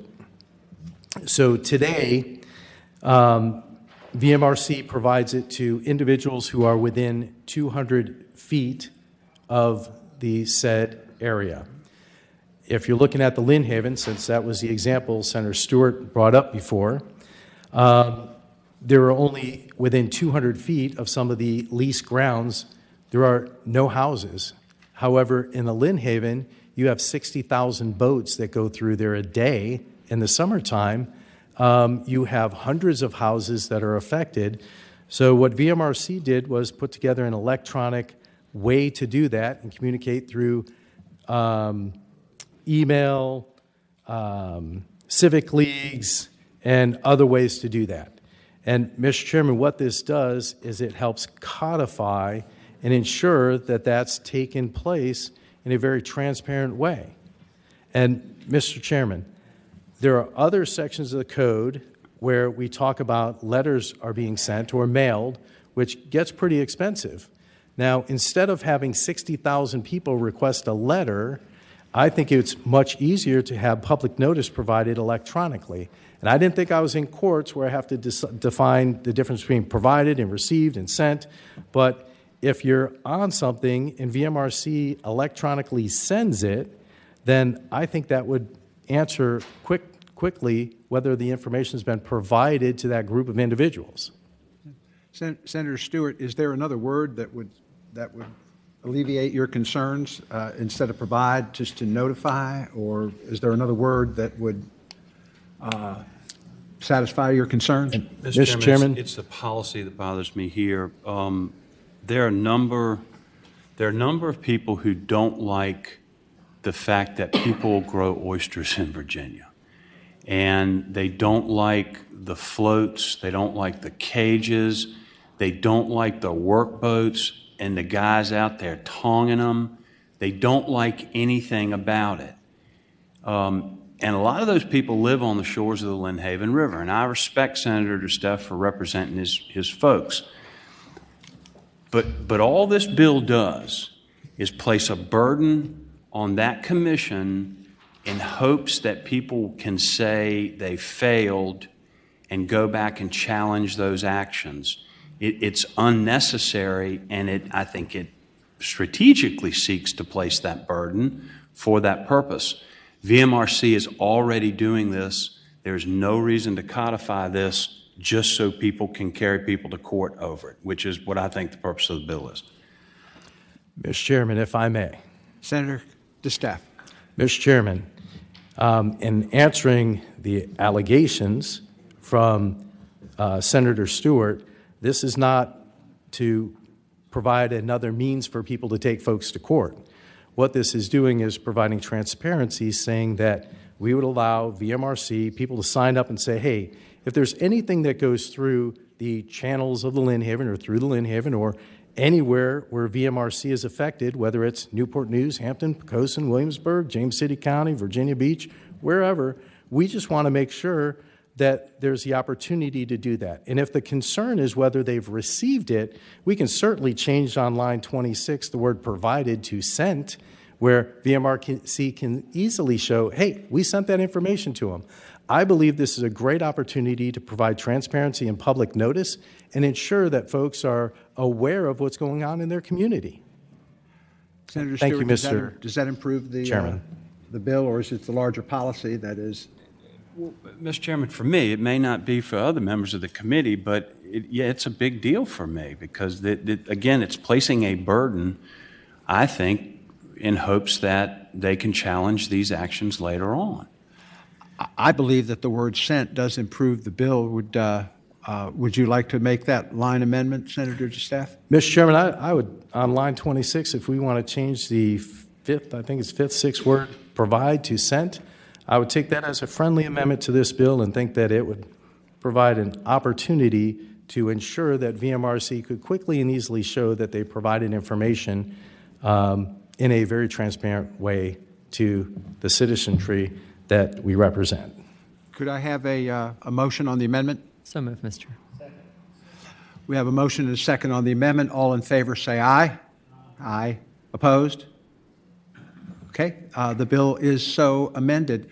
Any other questions for Senator Rome? Thank you, Mr. Chairman. Mr. Chairman, this question may be for either the patron or for council.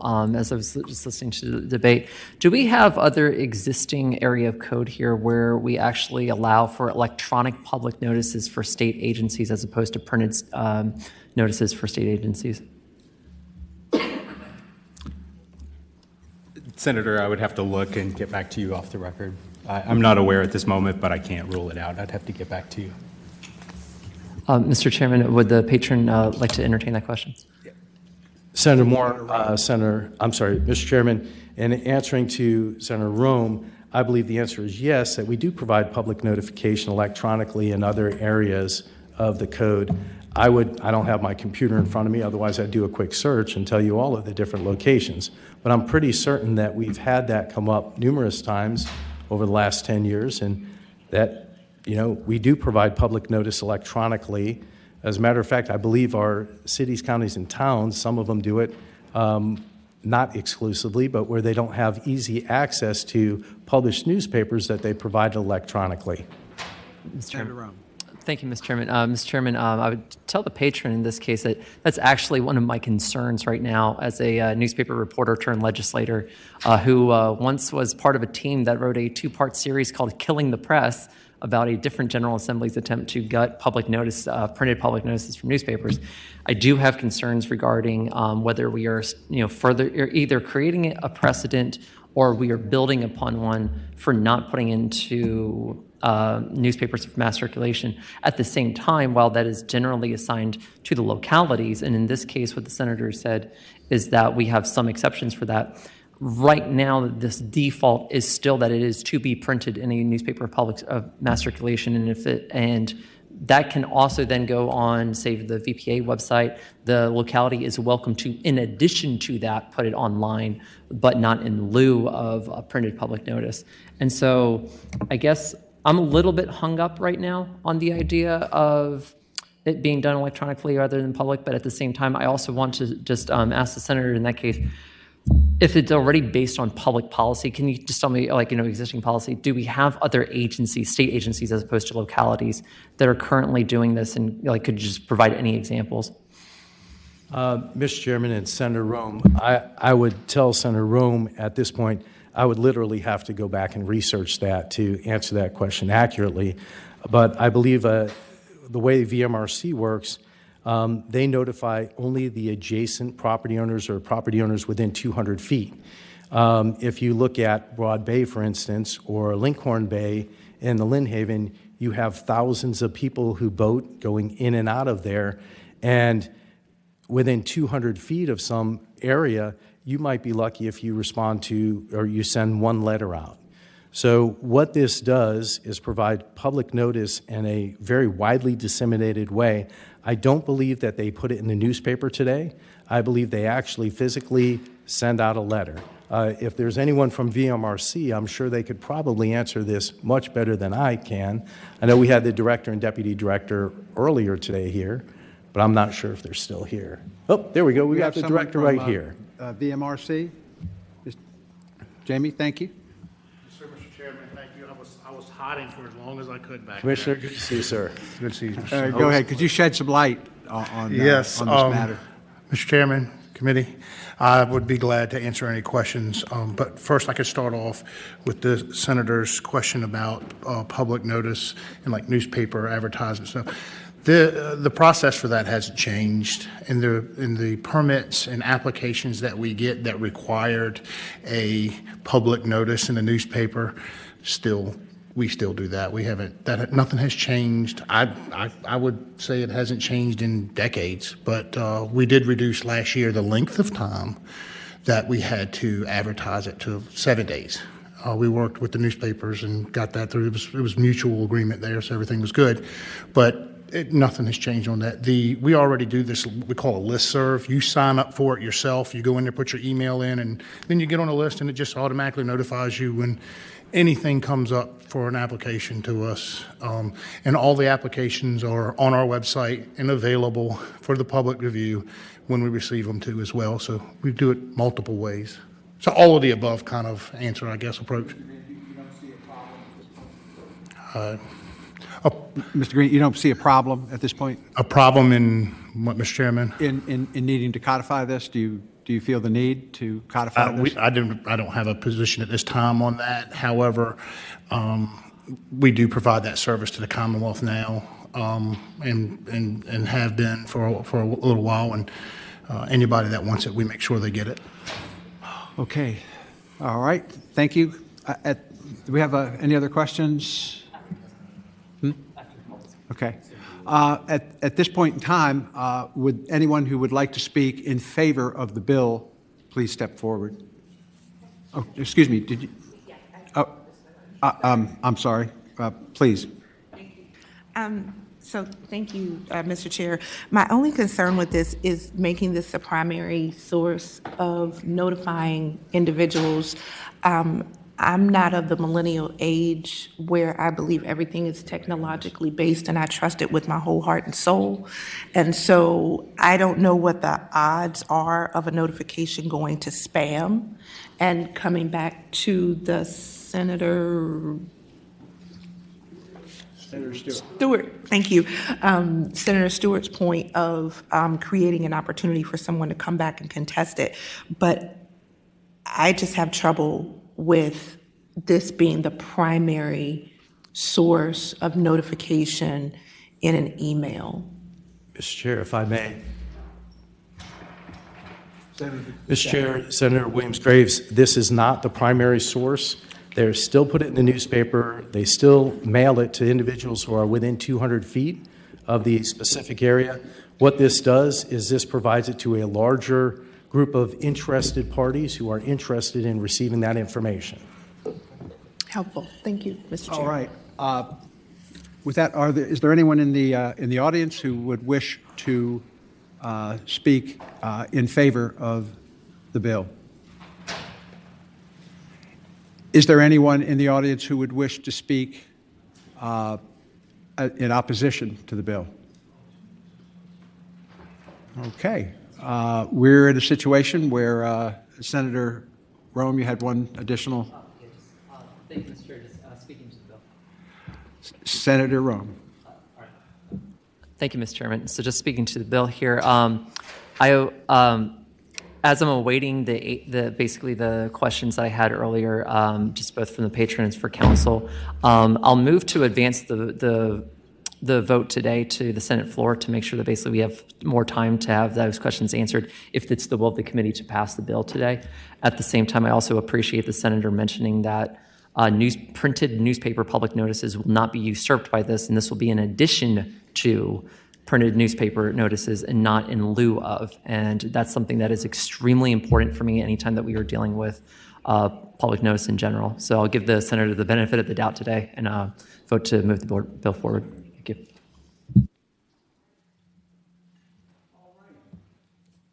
Excuse me, we operate on a motion. Do I have a motion on the bill?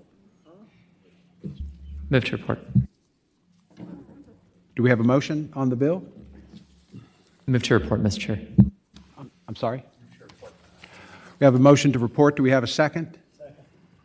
I have a motion and a second to report the bill. Mr. Clerk, would you open the roll?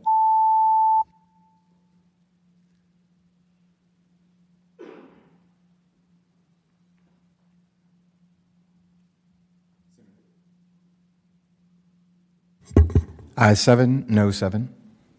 Ayes 7, no 7. Bill fails to report. Mr. Chairman, thank you. Committee, thank you for your indulgence. Mr. Chairman. Senator Suderline. Having voted on the prevailing side by which it failed to report. Thank you. Having voted on the prevailing side by which the bill failed to report, I would move that the bill be reconsidered so that I could then move that it be pass by for the week until we receive our 15th member.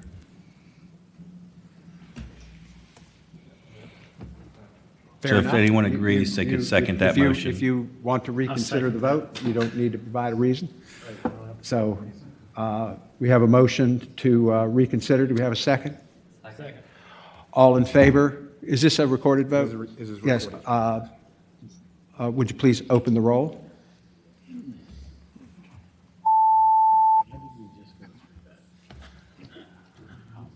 Go through the courtesy. Okay. Ayes 13, no 0, abstentions 1. Yeas 13, no 0, abstentions 1. The bill is reconsidered. Do we have a motion? Mr. Chairman, I would move that we pass the bill by for the week. Second. Motion is to pass the bill by for the week. Is there a second? Second. We have a motion and a second. I believe this is a voice vote. All those in favor say aye. Aye. Opposed? You live to fight another day, Senator DeStaff. There we go. Thank you, Mr. Chairman. Members of the committee, I have one last bill, Mr. Chairman, and this is Senate Bill 365. Turn your attention to Senate Bill 360. Turn your attention to Senate Bill 365. Senator DeStaff, you have the floor. Mr. Chairman, thank you. And if I may, this bill is a technical fix to a catch-22 in the law that, if unresolved, will create an issue with economic development moving forward after July 1st, 2024. Mr. Chairman, if I may, the problem originated in 2016 Stormwater and Erosion Sediment Control Consolidation Bill, which takes effect July 1st, 2024. DEQ just discovered that the problem came up this year.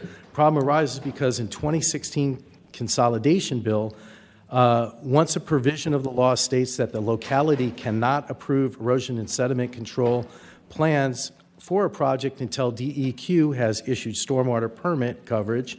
However, another provision of code says that DEQ cannot issue stormwater permit coverage until the locality has approved the erosion and sediment control plans.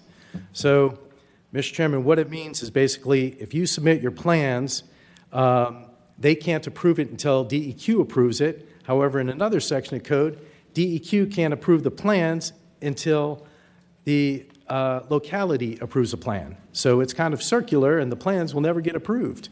And, Mr. Chairman, I believe that we've got folks to speak on this from DEQ as well. But I just wanted to kind of put it, it's a technical fix that fixes this little thing of you can't have approval from them until you get it from them, but they can't approve it until the other folks approve it. So it's one of these. Is this an administration bill? I believe this is a DEQ bill. I've not talked to the governor or his team about this, but I have talked to agency bill. DEQ. Yes, sir. Okay, thank you. Is Mr. Rollband here? Or a representative from DEQ? Welcome. Mr. Chairman, Brandon Bull, Policy Director at DEQ, substituting for Director Rollband. We really do need this bill. As Senator DeStaff said, it fixes a catch-22 we've discovered in the existing law, and happy to answer any technical questions the committee may have. Do we have any questions for Senator DeStaff or the representative from DEQ?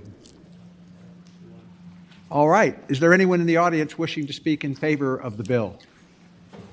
Is there anyone in the audience wishing to speak in opposition to the bill? Bills before us. We operate on a motion. Move to report. Second. We have a motion to report and a second. Would clerk, would you please open the roll?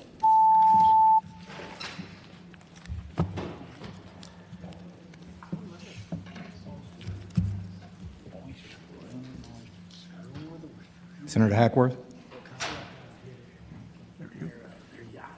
Ayes 11, noes 0, abstentions 2.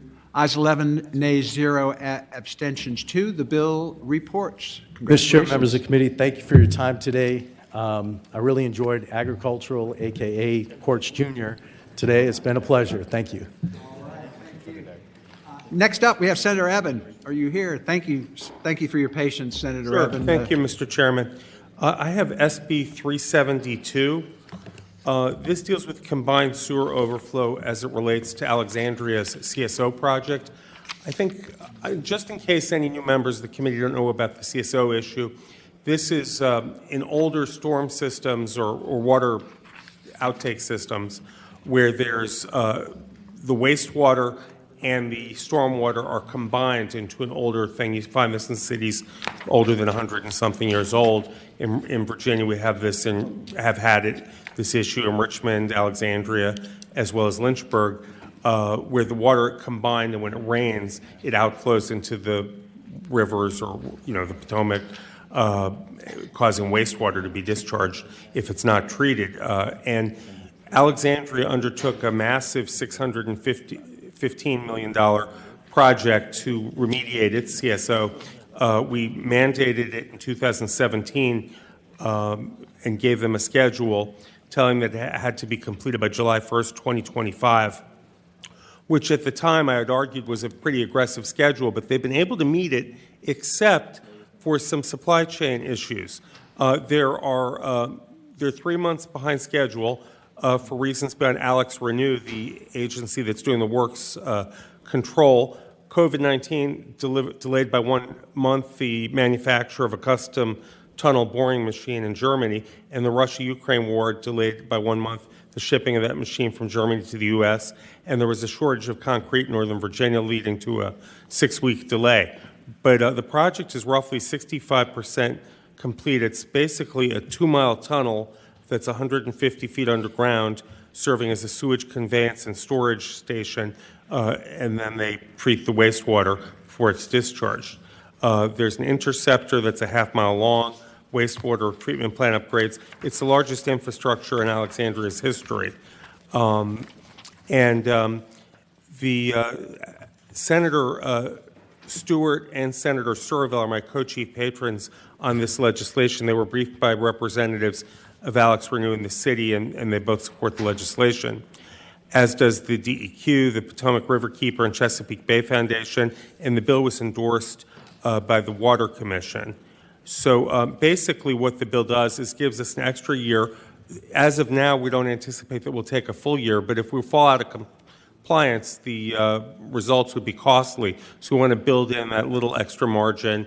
We're trying to proceed as quickly as possible, but this will give us some breathing room and not have the city fall under a significant financial penalty. Thank you, Senator Eben. And I remember the bill at the time and its tight schedule to be accomplished. And I also remember that Senator Stewart is a man of his word. He said back then he'd be flexible on this thing, but he wanted to stick with a tight time frame.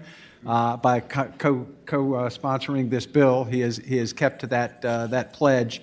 This is a remarkable piece of work that is taking place in Alexandria, and it is just so important to the quality of water in the Potomac River and the Bay. I have a lot of praise for the city of Alexandria for the way they have approached this and gotten this done. And we're a little bit behind, but they're making progress. And I think this is a bill that's in pretty good shape. Do we have any questions?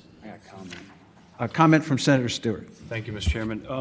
I want to thank Senator Eben for bringing this, and I do support him in this. And for those of you all who told me it couldn't be done by this year, you were actually wrong. We didn't know we were going to have a pandemic and a war. And so we set an aggressive timeline that actually would have been met had we not had those pretty significant hiccups. But I do want to thank the city of Alexandria. They were not happy with me when I brought this bill, and we had to get this done. But at the time, it was a significant amount of sewage going in the Potomac River. So I really appreciate you all doing that because my constituents live in what flows downstream, and very important to us. And now I hope you'll all help me do the same thing with the city of Richmond, because that's a pretty significant issue still going on. We've increased our water refuse rates or sewage disposal rates by, I believe, something like 800% to cover this. All right. Just very quickly, is there anyone in the audience who wishes to speak in favor of the bill? I think it's in pretty good shape. Anyone wishing to speak in opposition? And do we have anybody in the virtual? We're not doing that today? Okay. All right, the bill is before us. Do we have a motion? Move to report. Move to report? Move to report and refer to finance. Yes, I know, right. The motion would be to report and refer to finance. They have asked for it. So moved. So that is the motion. Clerk, would you open the roll?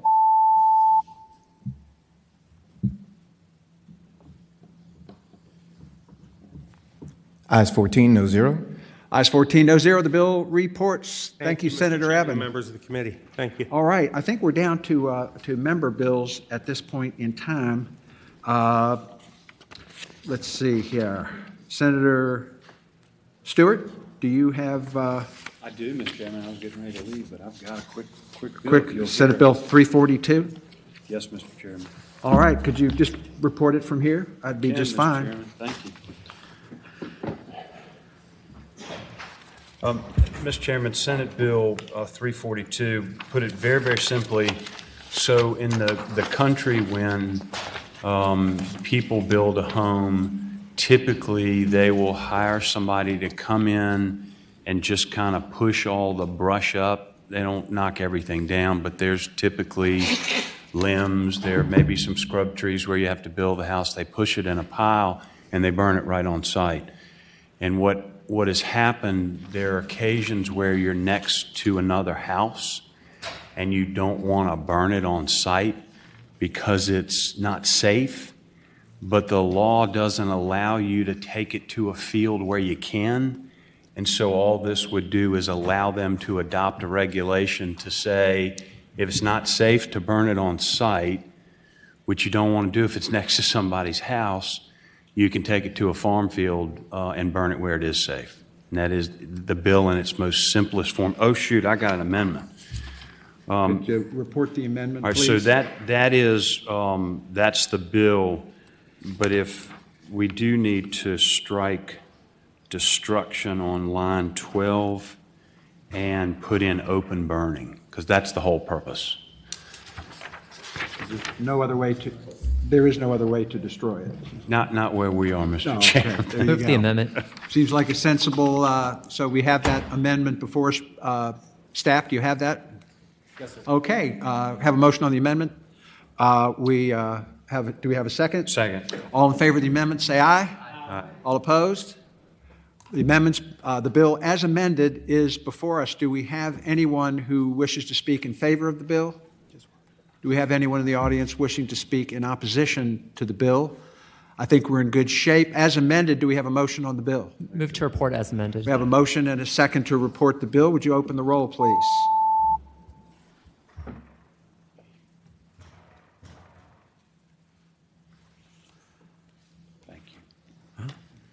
Ayes 14, no zero. Ayes 14, no zero. The bill reports. Senator Salim, are you ready to roll? Yes, sir. Do you want me to do it from here, or? I think you need some podium experience. You're brand new here. I'm not going to let you get away with.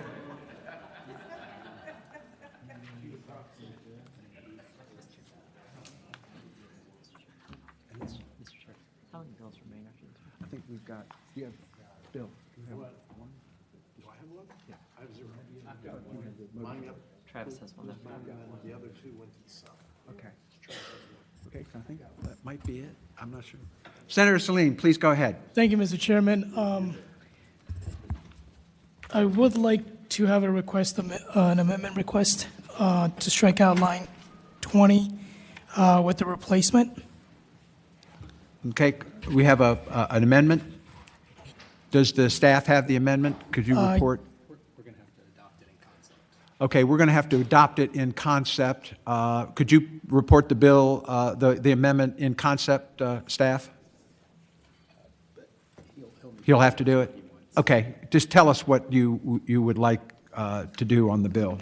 Yep, on the striking portion. Yes, just describe what you want scratched out and what you want added. Yep, here, let me get it.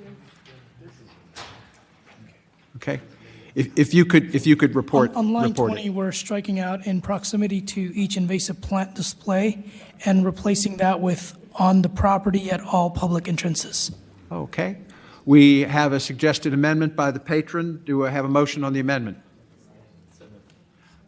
Do we have a second?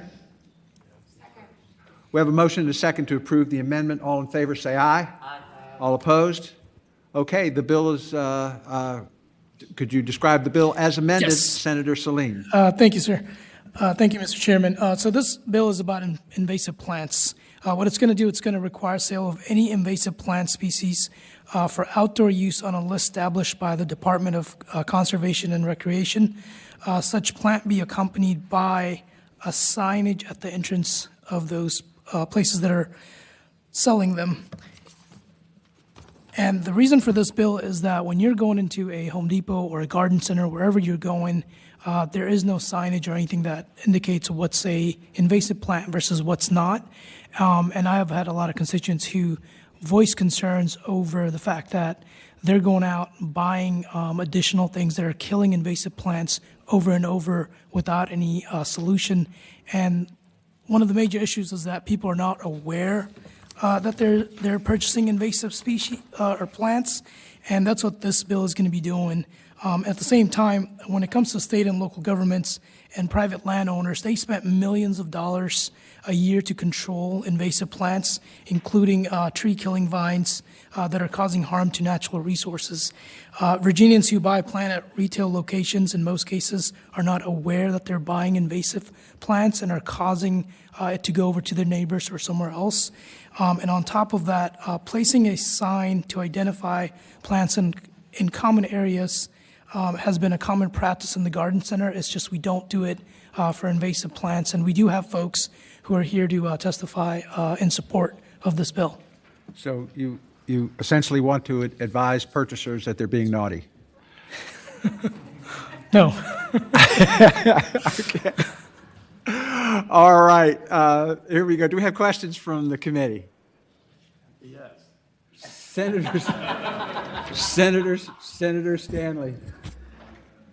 Senator, or Mr. Chairman, I'd ask the senator, so if the sign blows away, am I going to get fined $500? In most cases, because the signs will be places at every entrance, a lot of times they will go and replace those. And I have actually worked at a garden center for about 3.5 years at a Home Depot where we did have those issues, and a lot of the big signs now have where you have water at the bottom of it with the signage on top. Another question, Mr. Chairman. Senator Stanley. If the plant itself says to you, "Feed me Seymour," is it an invasive species? Senator Salim.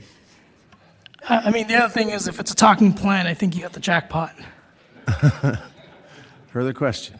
Senator Stanley, is this your last question? Oh, I don't know. I do.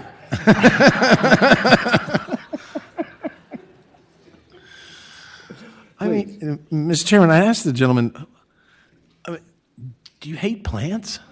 I do not. I do not. I mean, plants are plants too, you know. I mean, they can be flowery plants, bloomy plants, invasive plants. Yes. So you hate plants, isn't that true? Just the invasive ones. Mr. Chairman, I have one more question. Must you? Quick, yes. Senator Stanley's last final complete question. Mr. Chairman, I'd ask the gentleman, maybe when you were working at the outdoor center, did an invasive plant ever do to you that you would run for election, win, and come into this General Assembly with your number one bill being, I'm going to get that invasive plant that got me? Senator Salim. It was actually when I purchased the home, and as I was cutting the grass, there was a plant there that I couldn't get off or out from the ground. That's what did it. Mr. Chairman, this guy has some anger issues we're going to have to deal with.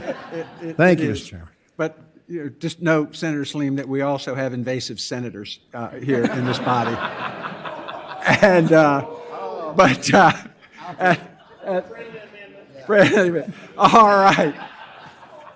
all right. Any other questions from the panel? Senator Rome. Thank you, Mr. Chair. Mr. Chairman, I would ask the patron if the senator is aware of how many times he addressed the questioner instead of the chairman of the committee when responding. My apologies, Mr. Chairman. It's Mr. Chairman, I would tell the senator my apologies. Senator Salim, anything that would speed this up is appropriated. So you are forgiven. Thank you, Mr. Chairman. All right. We have no further questions from the committee. Do you have a witness that you would like to present? Yes, Mr. Chairman. Okay. Yes, sir. My name is Will Shaw. I live in Louisa County. I don't represent an organization or some movement. I grow fruit trees and loblolly pine, and I don't have enough hours in a day trying to control the invasive plant species that compete with my timber and fruit crops. It's not funny, and I have to use a lot of glyphosate to try to keep up with it, but I'll never catch up because retail outlets are selling some of these same invasive species to unwitting homeowners. The DCR establishes the list of invasive species in Virginia. It's not all species, it's not man-eating plants, and it's not funny, and this bill was needed 50 years ago. Thank you. Thank you, sir. Next, yes, ma'am. Yes, thank you. So I'm Betsy Martin, and I'm here representing the 5,000 members of the Audubon Society of Northern Virginia, and we urge you to support SB 306. The 80 plants listed as invasive by DCR threaten natural habitats in Virginia, but most of them are not ornamental and they're not sold in stores. But for those that are, consumers should be warned before they buy and plant them. And that's what SB 306 would do. Invasive vines are killing Virginia's trees by the hundreds of thousands, and they're overwhelming its parkland. Some, such as bush honeysuckle, create habitat favorable to the spread of Lyme disease. Virginia's vineyards are threatened by spotted lanternfly, an invasive bug hosted by the invasive and misnamed tree of heaven. Cattle farms are threatened by an invasive fountain grass that ruins pastures. SB 306 would require retailers who sell these destructive plants to inform consumers what they're buying. Retailers might complain about losing sales, but for every invasive ornamental plant that they're currently selling, such as Bradford pear, there is a native species, for example, serviceberry, that serves the same horticultural function. The sign posted in the store must inform consumers which plants for sale are invasive, because people don't know. We propose that the required sign identify by name each invasive species sold in an establishment. The burden of posting a sign is minimal, and it's the least that retailers can do if they're going to sell these plants. The public burden of combating invasives is monumental by comparison. Thank you. If we could, I know we have, I think the issue is well understood. If you could come to the microphone and tell us who you are and who you represent and whether you're in support of the bill. Jay Ford, Chesapeake Bay Foundation. We are very much in support of the bill and thank the senator for bringing this. Tom Smith with the Virginia Native Plant Society. We're in support of the bill and thank the senator for sponsoring it. Mr. Chair, Pat Calvert, on behalf of Virginia Conservation Network, very much support this bill. Thank you. Mr. Chair, with the Virginia Sierra Club, we also support this bill. Thank you. Hello, Mr. Chair. Katie Hellebush, representing the Virginia Nursery and Landscape Association. We want to thank Senator Salim for working with us on the language of this bill. VNLA is thoroughly supportive of beautifying the landscape with all sorts of plants and is also supportive of educating consumers on invasive species. And we are supportive of the substitute language to make sure that we have signage to do that. So we want to thank Senator Slim for working with us. Thank you. Mr. Chairman, Brad Copenhaver, representing the Virginia Agribusiness Council. Similar to Ms. Hellebusch, really want to thank the chairman for working with us on our concerns, and we really appreciate it. Thank you. Senator Marsden, members of the committee, unwitting homeowner and policy director for Virginia League of Conservation Voters. My name is Chris Lahan, and we support this legislation. All right. Is there anyone in the audience who would wish to speak against this fine bill? All right. What I've learned here today is that some of these invasive plants are turning our native bugs bad. They're cooperating with the bad plants. So I think we're in good shape here. We operate by a motion. Move to report, maybe. We have a motion to report in a second. Senator Salim, this is going to finance. That is the motion that was just made. To report and re-refer to finance. I am going to abstain to make it easier for you to make the amendment on the floor of the Senate, because then you'd have to pull it off the uncontested docket, I think, because that's the way this is going. Huh? Are you planning? You got that look in your eye. I got you. All right. I won't need to do anything. I think it's going to be handled for me. All right. We have a motion and a second to report and re-refer to finance. Could you open the roll, please?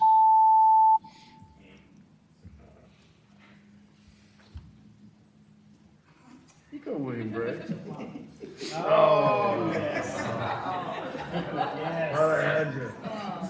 Thought I convinced you. All right. Are we done here? Sorry. All right. Yeah, we're done. Ayes 10, noes 1. Ayes 10, nays 1, abstentions 0, and we now know where ground zero is for invasive plants in our Thank you, Commonwealth. Mr. Chairman. Thank you, Senator Kudzu. There we go.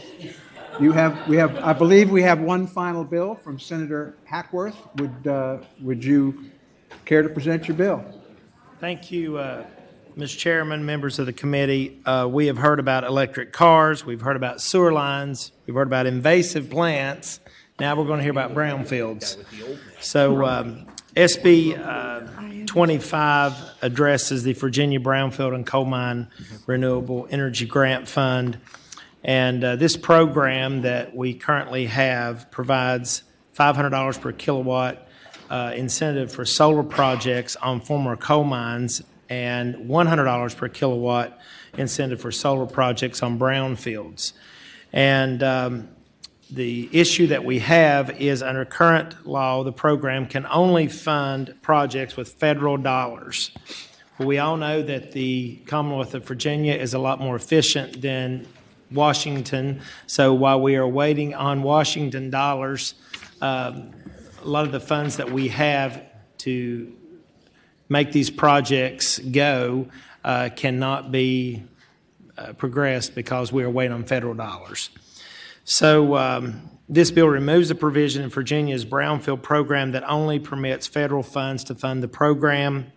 There are companion budget amendments that allow state funding for this program. This simple fix will allow the Commonwealth the option of appropriating funds to this program, and these modest incentives will help offset the higher cost of these projects in these locations.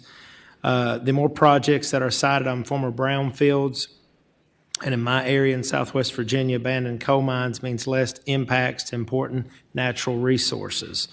In summation, for all of you whose constituents support solar fields but are opposed to using farmland and timber lands for siting, this legislation will help make brownfields more attractive to solar investment.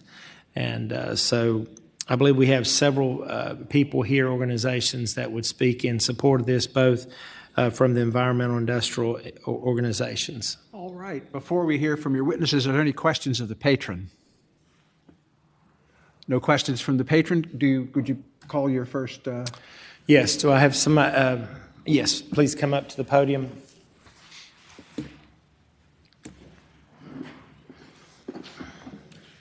Good afternoon. My name is Pat Tully. I'm the State Policy Manager for Savion. We're a Shell portfolio company and a utility-scale solar and energy developer based out of Kansas City. And we are developing 5 projects in Virginia. That's about 500 megawatts of solar and 400 megawatts of energy storage. And this represents an over $1 billion in potential CapEx spend in the Commonwealth. One of those projects is in Buchanan County. It's on a former reclaimed surface coal mine. And the capital cost for the project will exceed $100 million. And the property tax benefit for the locality will be over $100,000 annually. During construction, this project will support around 250 jobs. Savion is committed to its coal to solar initiative, repurposing former coal mines into renewable energy projects. We have about 7 located in Appalachia. Unfortunately, while these projects garner public support, brownfield projects face design, construction, and financing hurdles and the complexity of historic mining sites, and these costs exceed typical greenfield projects. Some of the challenges include severed mineral rights, uneven terrain, surface settlement, mixed surface subconditions, increased development time, and dated deeds and title work.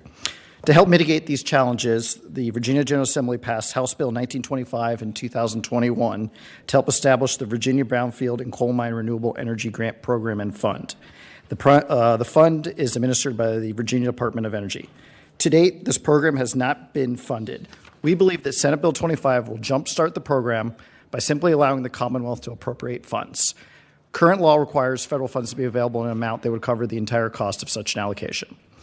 While the hurdles surrounding these projects are surmountable, we believe the program can help level the playing fields for these types of projects. Funding and making this programmatic fix will correlate directly with increased conversion rate of these projects and bring hundreds of millions of dollars in new economic investment to the Commonwealth and economically depressed areas. Chairman of the committee and Senator Hackworth, thank you for your time, and we'd appreciate your support of Senate Bill 25. Thank you so much. Sir.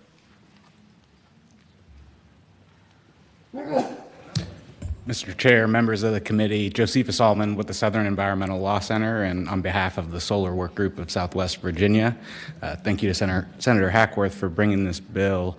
And as he mentioned, placing solar projects on already disturbed lands like these is a great priority and will help reduce impacts to important natural resources in the Commonwealth.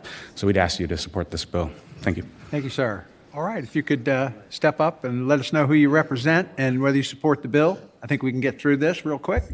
Good afternoon, Mr. Chairman, members of the committee. Thank you. My name is Danny Van Cleef. I'm the Chief Executive Officer of Sun Tribe Development. We're a solar and battery storage development company born and based in Virginia, working exclusively in Virginia. And we do have a component of our portfolio which is sited on previously mined lands in Southwest Virginia, 7 projects totaling approximately $150 million potential capital investment in those counties. Mr. Tully spoke very eloquently about the need for this bill, so I'm here to speak in favor. Thank you. Thank you. Yes, sir. Mr. Chair, members of the committee, my name is Peter Anderson with Appalachian Voices. We strongly support the bill and thank the Senator for bringing it. All right. Next up. Hello, my name is Lillian Anderson, representing Virginia Conservation Network. We're the partnership of over 160 environmental organizations across Virginia, and we fully support this bill. Thank you. Next. Mr. Chair, members of the committee, Climate Cabinet Action, we thank the patron and we support the bill.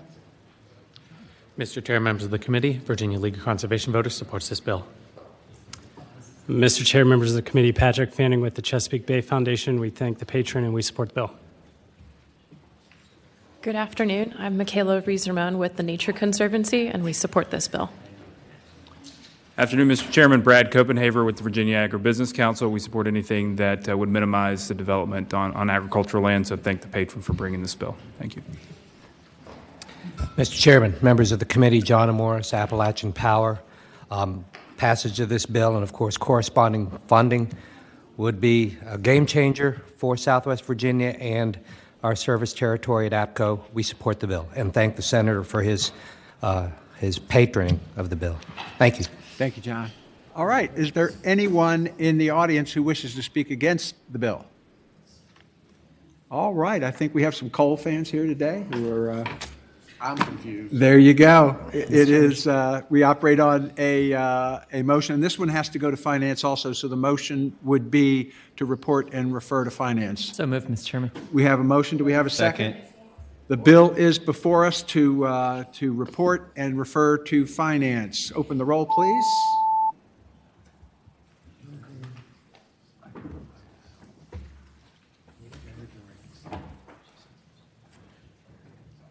And we have Senator Stewart. Ayes 13, no zero. Ayes 13, noes 0. The bill reports. Staff, does that conclude? Thank you all very much. We got through our first meeting. Welcome to the Ag World. New members down there, good job. And with that, the committee will rise. See you next week. Senate of Virginia, Richmond, Virginia.